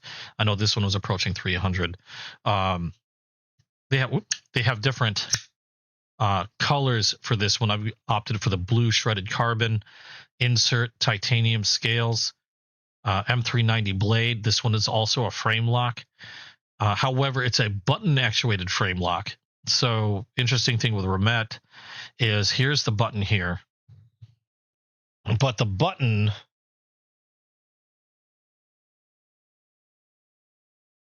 actually moves the frame lock. So I can use the button to either open it up, close it, or I still have, interestingly enough, they still give you access to the frame lock, and I can close it like any other frame lock and just push the frame lock to the side. But if you're a little skeevy about having your finger in the path of the blade edge, you can always just use the button, and it works just as well, if not easier. Fantastic knife from Remet. Again, probably my favorite, one of my priciest Remets. They're probably between these two are my priciest Remets and my favorite Remets in my collection. I really kind of want to get another Steed, and I know they've come out with some new colors on the Steed. I know they had purple, they had yellow, or is it yellow or green carbon fiber flake inserts, and I think they had one that was a micarta insert, and I think they came out with some new colors as well. They might be exclusives. I can't remember if they were or not, but just overall a fantastic knife. Nice slicey blade. This one I believe is a flat ground blade, but nice belly on this. Awesome thumb studs. Very secure lock. Just to me a very beautiful knife. It feels fantastic in the hand. Very comfortable. And I know I gush about this one. We've got a, let's see, blue accent on the pivot. Just a really slick looking knife. But those, I knew were M390. I've got my Meteor from Remet. This one, copper carbon fiber inserts, titanium scales, also with a button activated frame lock, or I'm sorry, button activated, kind of like it's more of a nested liner lock. I still can use the liner lock to close the knife, but you also have that button, and ooh, that edge is still sharp. You can use the button to actuate the blade. The only thing with these is this one does have supposedly a front flipper. I just don't like how Remet does some of their front flippers. They're not the easiest to use. I can slow roll them open, but they're not really, I don't know. Their front flippers tend to be a little weird. But thankfully, it's got some really nice thumb studs to it, and it works really well, not to mention the button. That's another one. I forgot how much that one ran, though. That was one of their more affordable ones. And this one was the Saker Falcon, I believe. Yeah, Saker Falcon. We have lightning anode, pivot collar, rear flipper, M390 steel. This one, though, it's a frame lock. Again, button actuated frame lock, but the button is on the pivot.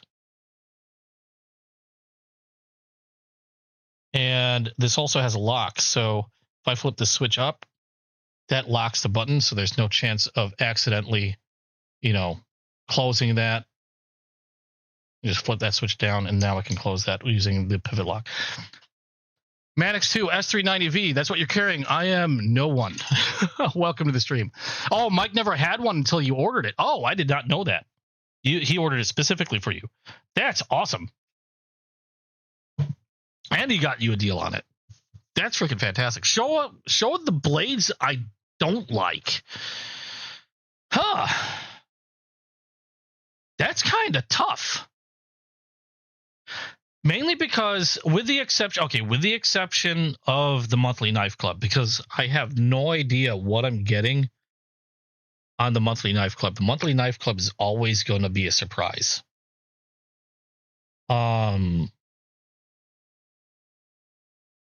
Other than that, because I don't know what I'm getting, I generally do I like to do research on knives that I'm going to get. I'm always going to at least read up a little bit on a knife before I purchase it, with some exceptions that I've done in the past. And so, because I'm not rich, I wish I was. I don't like the idea of spending money on a knife I don't think I'm going to like. If I'm going to spend money on a knife, I'm going to make sure I like it, even a little bit. You love the Manix 2? Manix 2 is awesome. There's my Manix. I don't know if I can reverse flick because my hand is being stupid. I can. Just I've got carpal tunnel, so my hand is a little on the weak side. There we go. Love my Manixu. This is awesome knife. But as far as knives that I don't like, if I don't like it, I generally don't hang on to them. There were 2 knives that I got in the past. Now I don't have them anymore.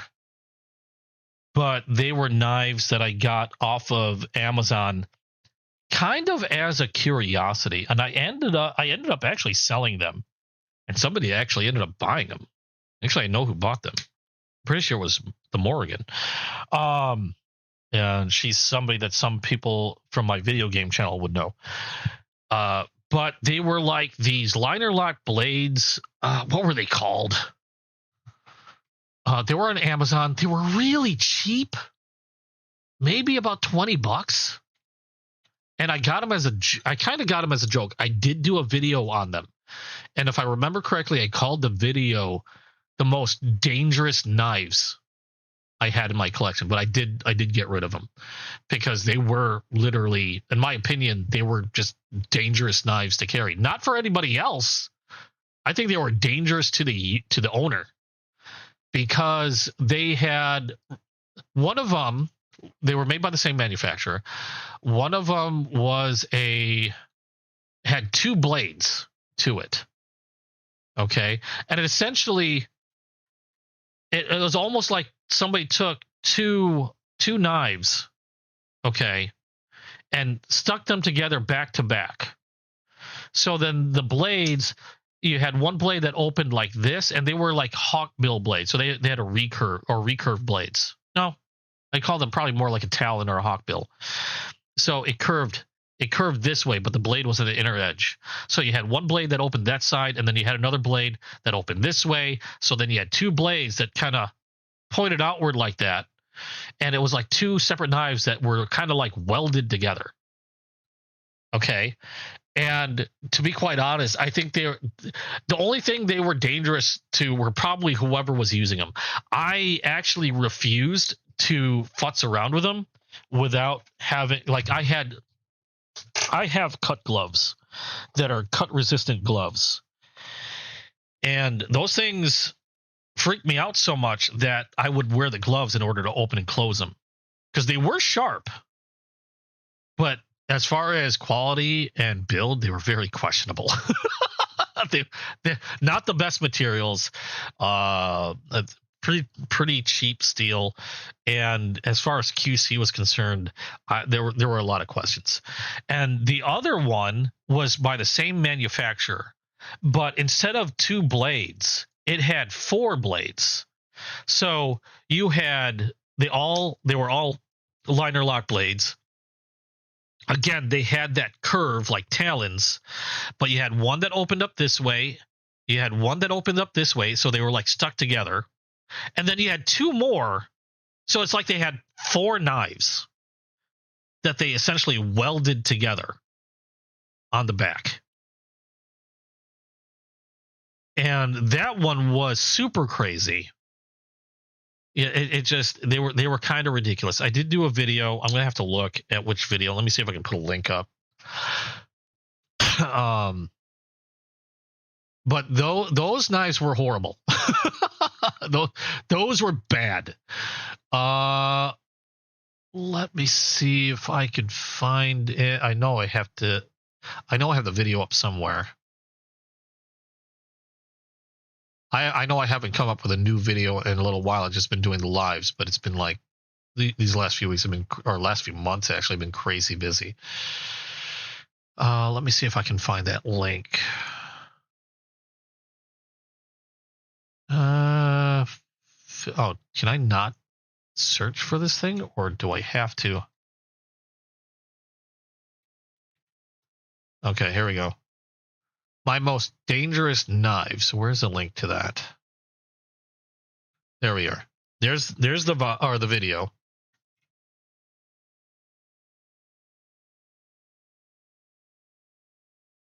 Oh, that's not it. Hold on.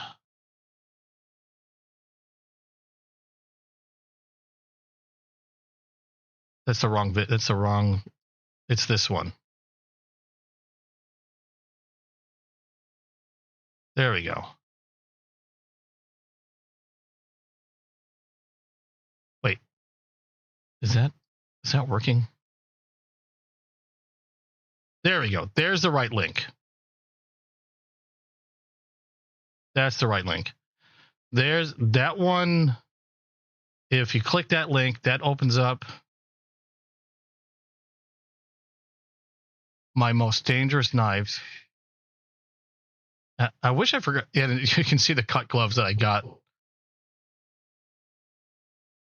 they both Hawk? Were they? Oh no. The first one wasn't Hawkbill. Never mind. The first one weren't.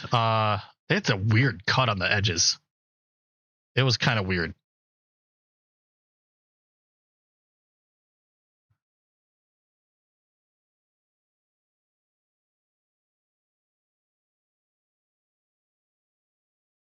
So that one's kind of weird.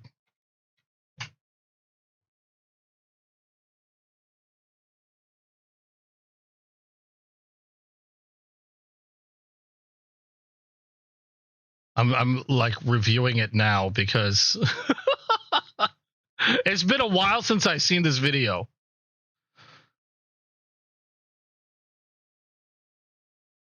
Mad Saber, that's the name. I think they're still available on. I think they're even still available on Amazon. They probably still are, but they weren't very expensive. Hold on, let me see if I can find it. Now, I would not suggest getting these. Not gonna lie. Get them at your own risk if they are still available. I'm trying to see if I can find them. Yep. Okay. There. Yeah. Mad Saber Dual. I don't know if they have the 4-bladed version still there. I don't see. Oh, it looks like there's a couple manufacturers that make. It's probably the same manufacturer under different names.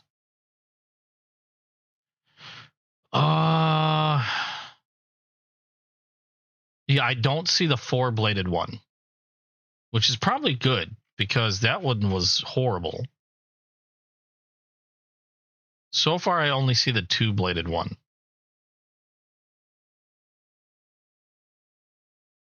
I'm still looking around to see if it comes up.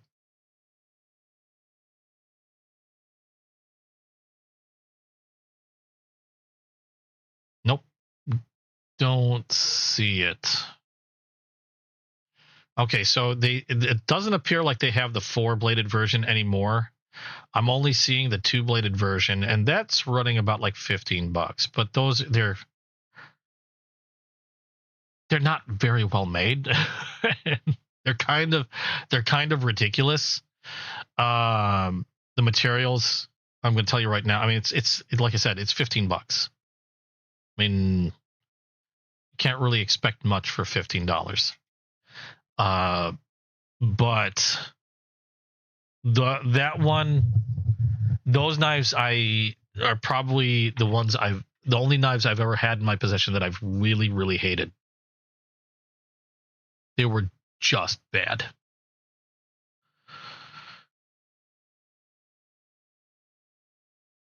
So that, I mean, if you're looking at some of the worst knives that were in my collection, that's what they were.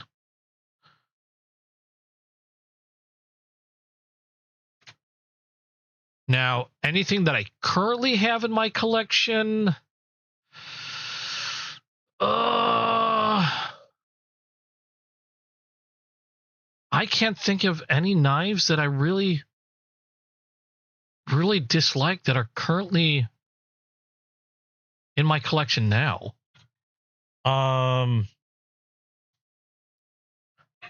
Everything else I like. For example, like I got this knife thinking that it wasn't going to be so great. And I happen to have this sitting. I happen to have this sitting on my desk. This one's a Rough Rider, and Rough Riders, I actually like their slip joints. I mean, for the cost, you really can't complain. I mean, they'll range anywhere from 15 to 40 or $50. So they're not very expensive, but they have a lifetime warranty, and for slip joints, they're functional, and a lot of times they look really nice. I did see that they had a modern style knife, and that was really pretty cheap and inexpensive. And so I wanted to give it a look, and I picked it up, and it's this one here. I can't remember the model number of this one, but it is made by Rough Rider. Their take on a modern style knife. Now, it is a frame lock, which was interesting, and has a deep carry pocket clip, not reversible. The scales on this, though, I believe are stainless steel. Okay. Now, I don't recall the cost on this one, but I believe it was running around like maybe $20. So, to be quite honest, I didn't have a lot of high hopes for this one. But I was curious because, Rough Rider, I knew primarily as a maker of slip joints or traditional knives. So when I saw that they had this modern knife, I got really, really curious. Picked it up, and lo and behold, it's actually not bad. I mean, it's weighty because it's stainless steel scales. But, I mean, they did a pretty good job on the knife itself. It's not perfectly center, but just a hair off. Not bad, though. Thumb studs work really well. Now, it's got a California clip style blade to it, like they have on their slip joints. So, a thin blade. Now, it's not a premium steel. This one, made in China. I don't know the steel on this one, but my guess, if it's along the lines of their slip joints, is probably 440 stainless. But it's solid.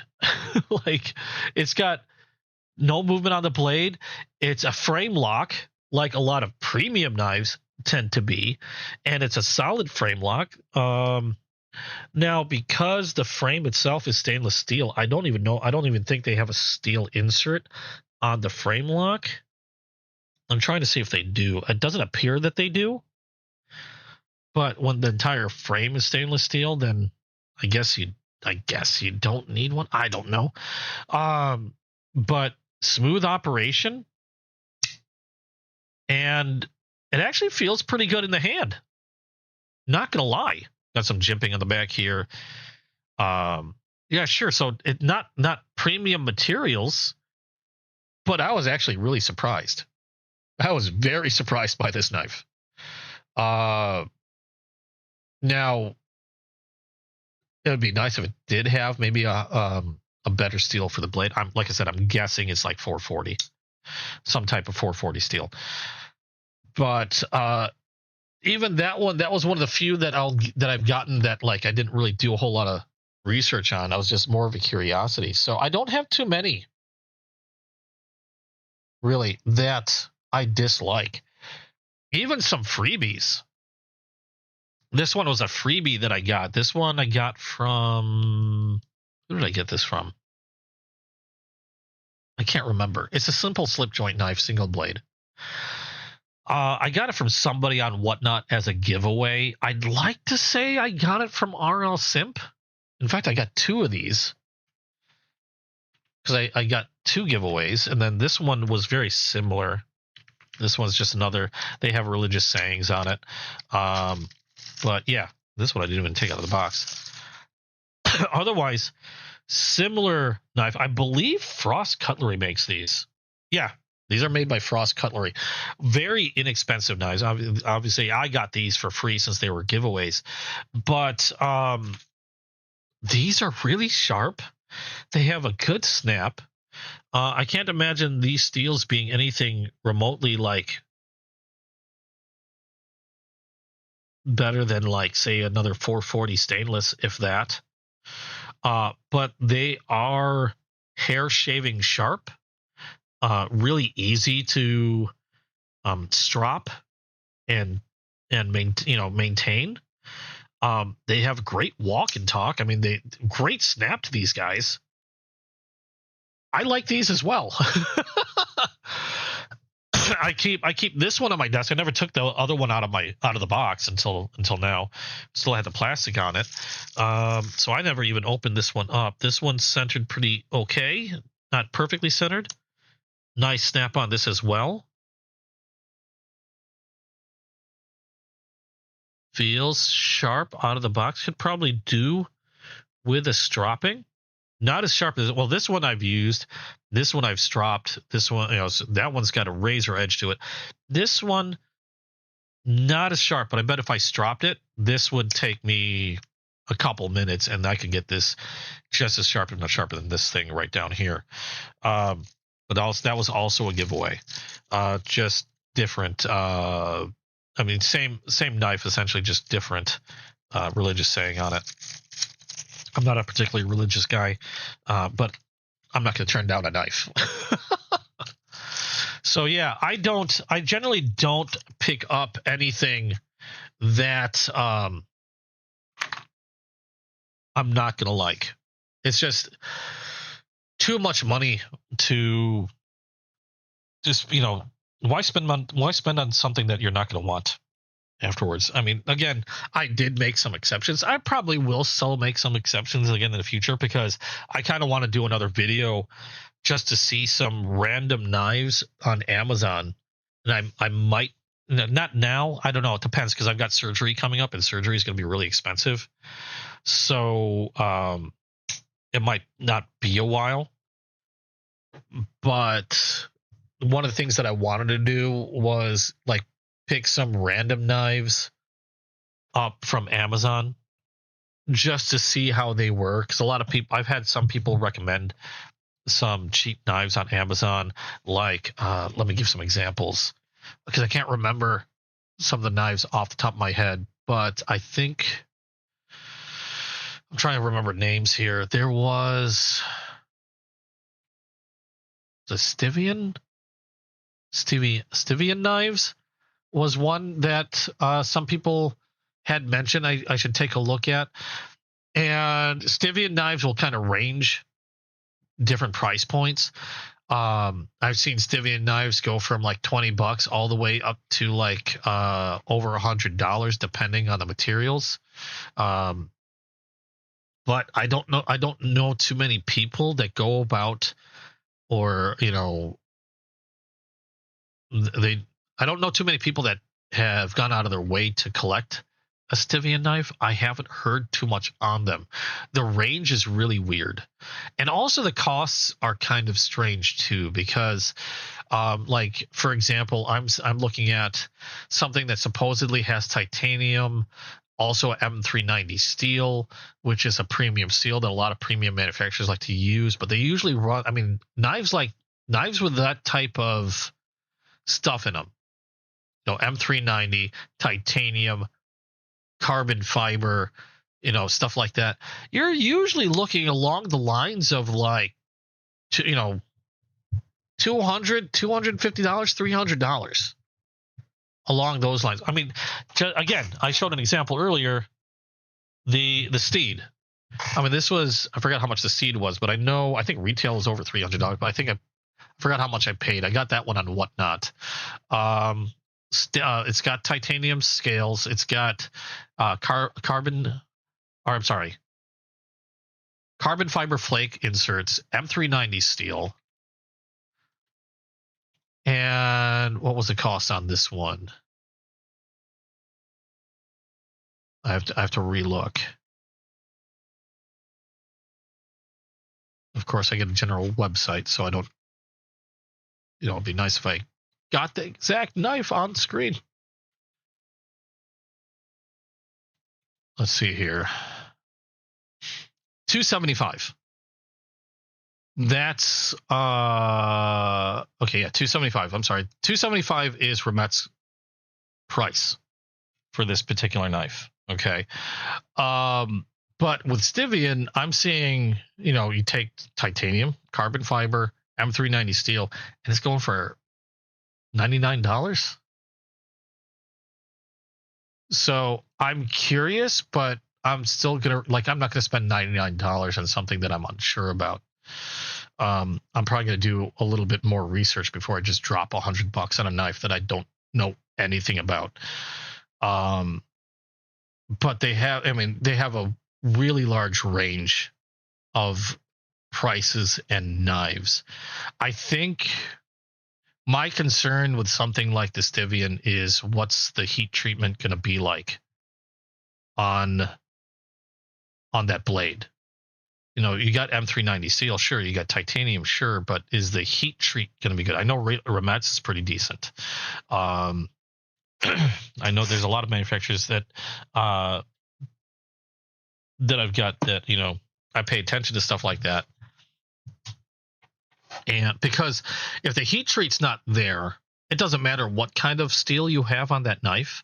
If the steel isn't treated properly, you can have an expensive, what would normally be an expensive steel, but it's going to be no better than junk.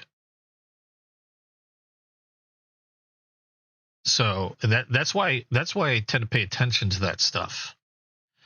Is like, I'm not going to spend $200 on a knife that has a particular steel if they're not going to treat it properly. It's just going to end up being junk anyway.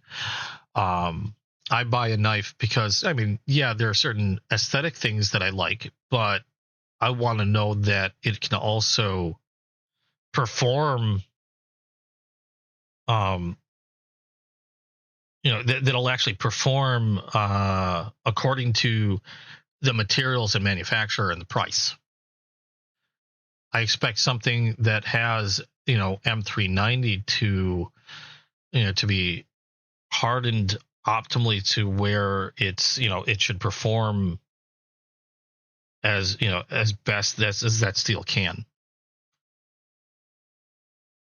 Otherwise, I've overpaid for junk. And you know, and Stivian is all over the place. Or I'm sorry, Sitivian. Is that, am I saying it right? Sitivian. They're kind of all over the place. I'm seeing a lot of inexpensive knives, and I'm seeing some knives that are upwards of like $250.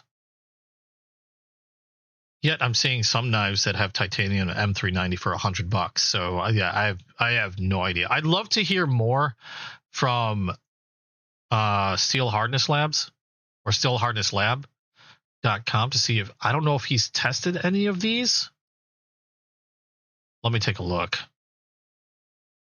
I mean, they've done 753 total tests so far. If you look at steelhardnesslab.com, Taylor's the one that does this database and tests the HRC on a lot of knives. He's done a lot of Spyderco. Looks like he's done quite a few Hosangs. Ontario Rat, this is where we found out that the Ontario Rat 1.5 MagnaCut was done really well. But let's see if we can find Sitivian. I don't know if he's tested any of these out. Oh, he has. Okay. 1428. Okay, so he's got one knife that he tested, model number ST160, and that's got K110 steel, which is equivalent to, it's basically D2 steel. And that tested out to a hardness of 59, which I don't believe is very good.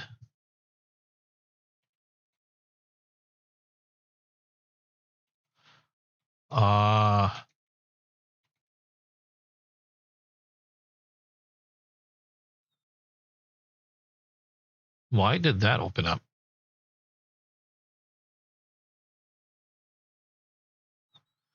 Okay.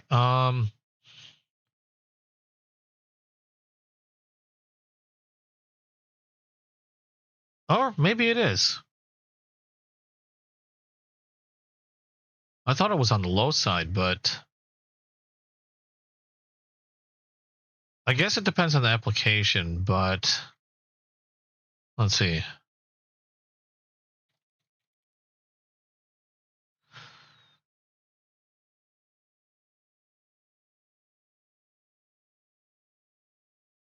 So you want to be around 60, according to some of the stuff that I'm reading.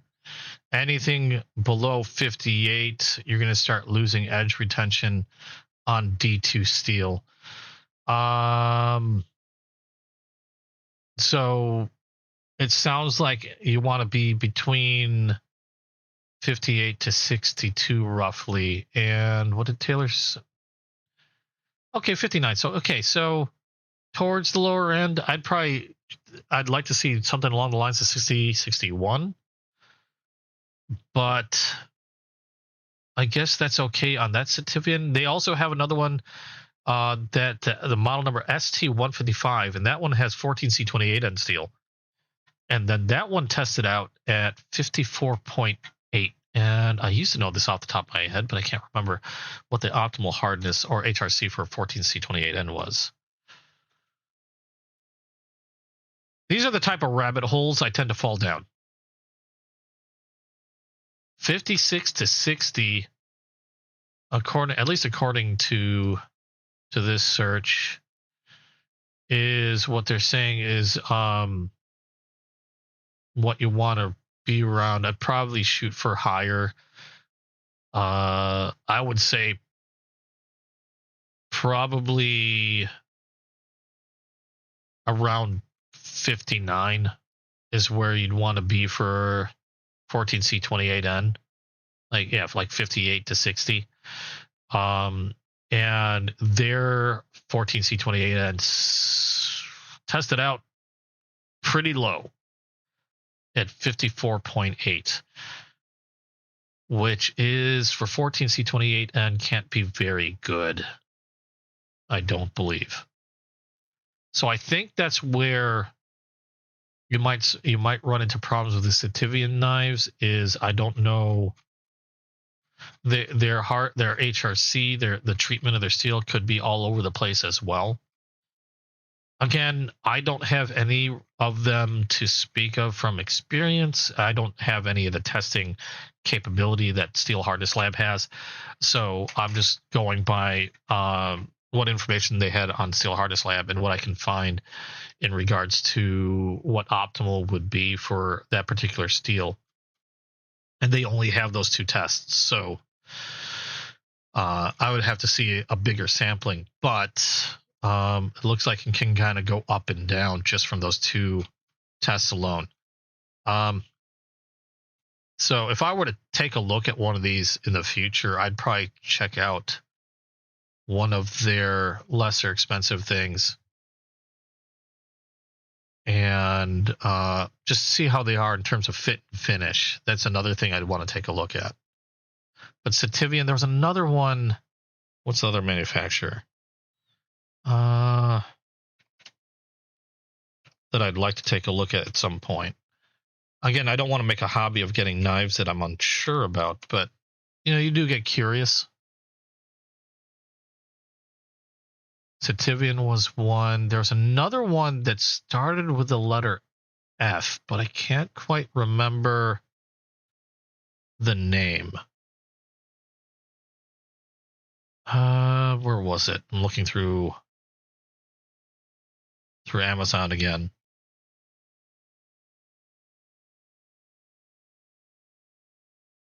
I'd like to say it was Flissa or something like that. Might have been Flissa. Flissa.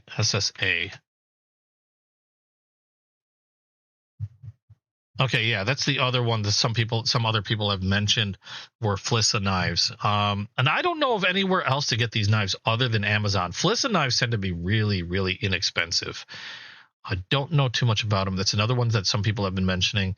I do see some that are like 14C28N running for like $15. I can't imagine having a whole lot of hope of them being all that great for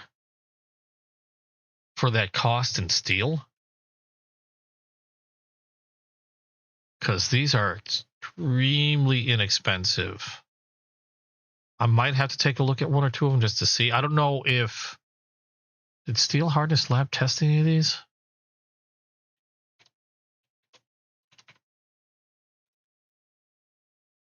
Because they've got to be cutting the costs somewhere.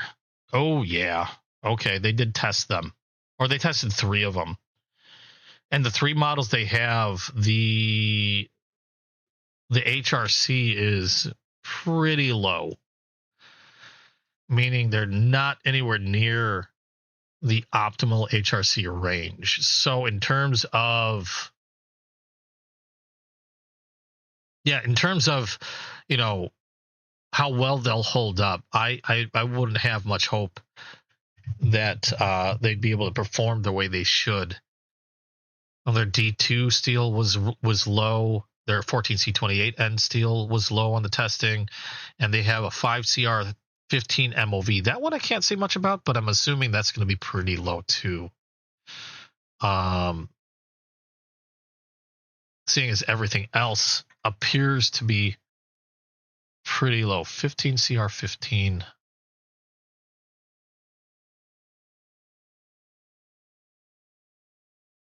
Was it 50? Wait, what did I say it was? Good grief, I can't even remember what I said.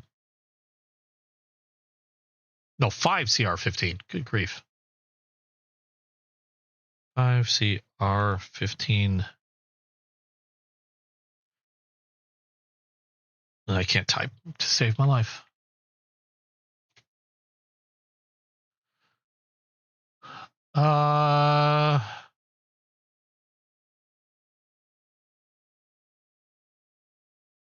The 5CR15 MOV might be the only one that's even relatively close to where it needs to be. No, it's not. It's like in the crap low end.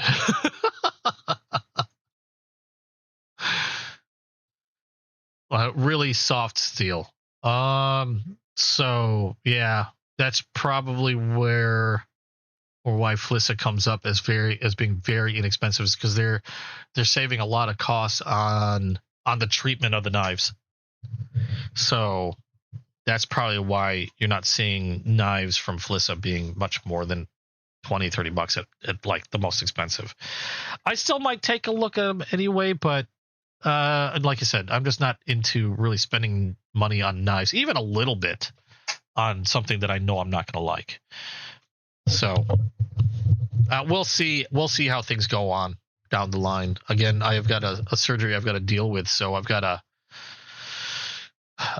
to pay for that before I really start spending a lot more money on knives again. Hey, no worries, Terry. Yeah, I just did notice the time. I do have to be heading out, so thank you guys so much for spending time with me. I hope you guys had fun watching, and I hope you liked what you saw. If you did like what you saw, please drop a like down below. And if you haven't yet, hit subscribe, hit that notification bell. Also, don't forget to check out my Discord. And if you want to share what knives you have, I love it when people share pictures of their pocket knives on the Discord.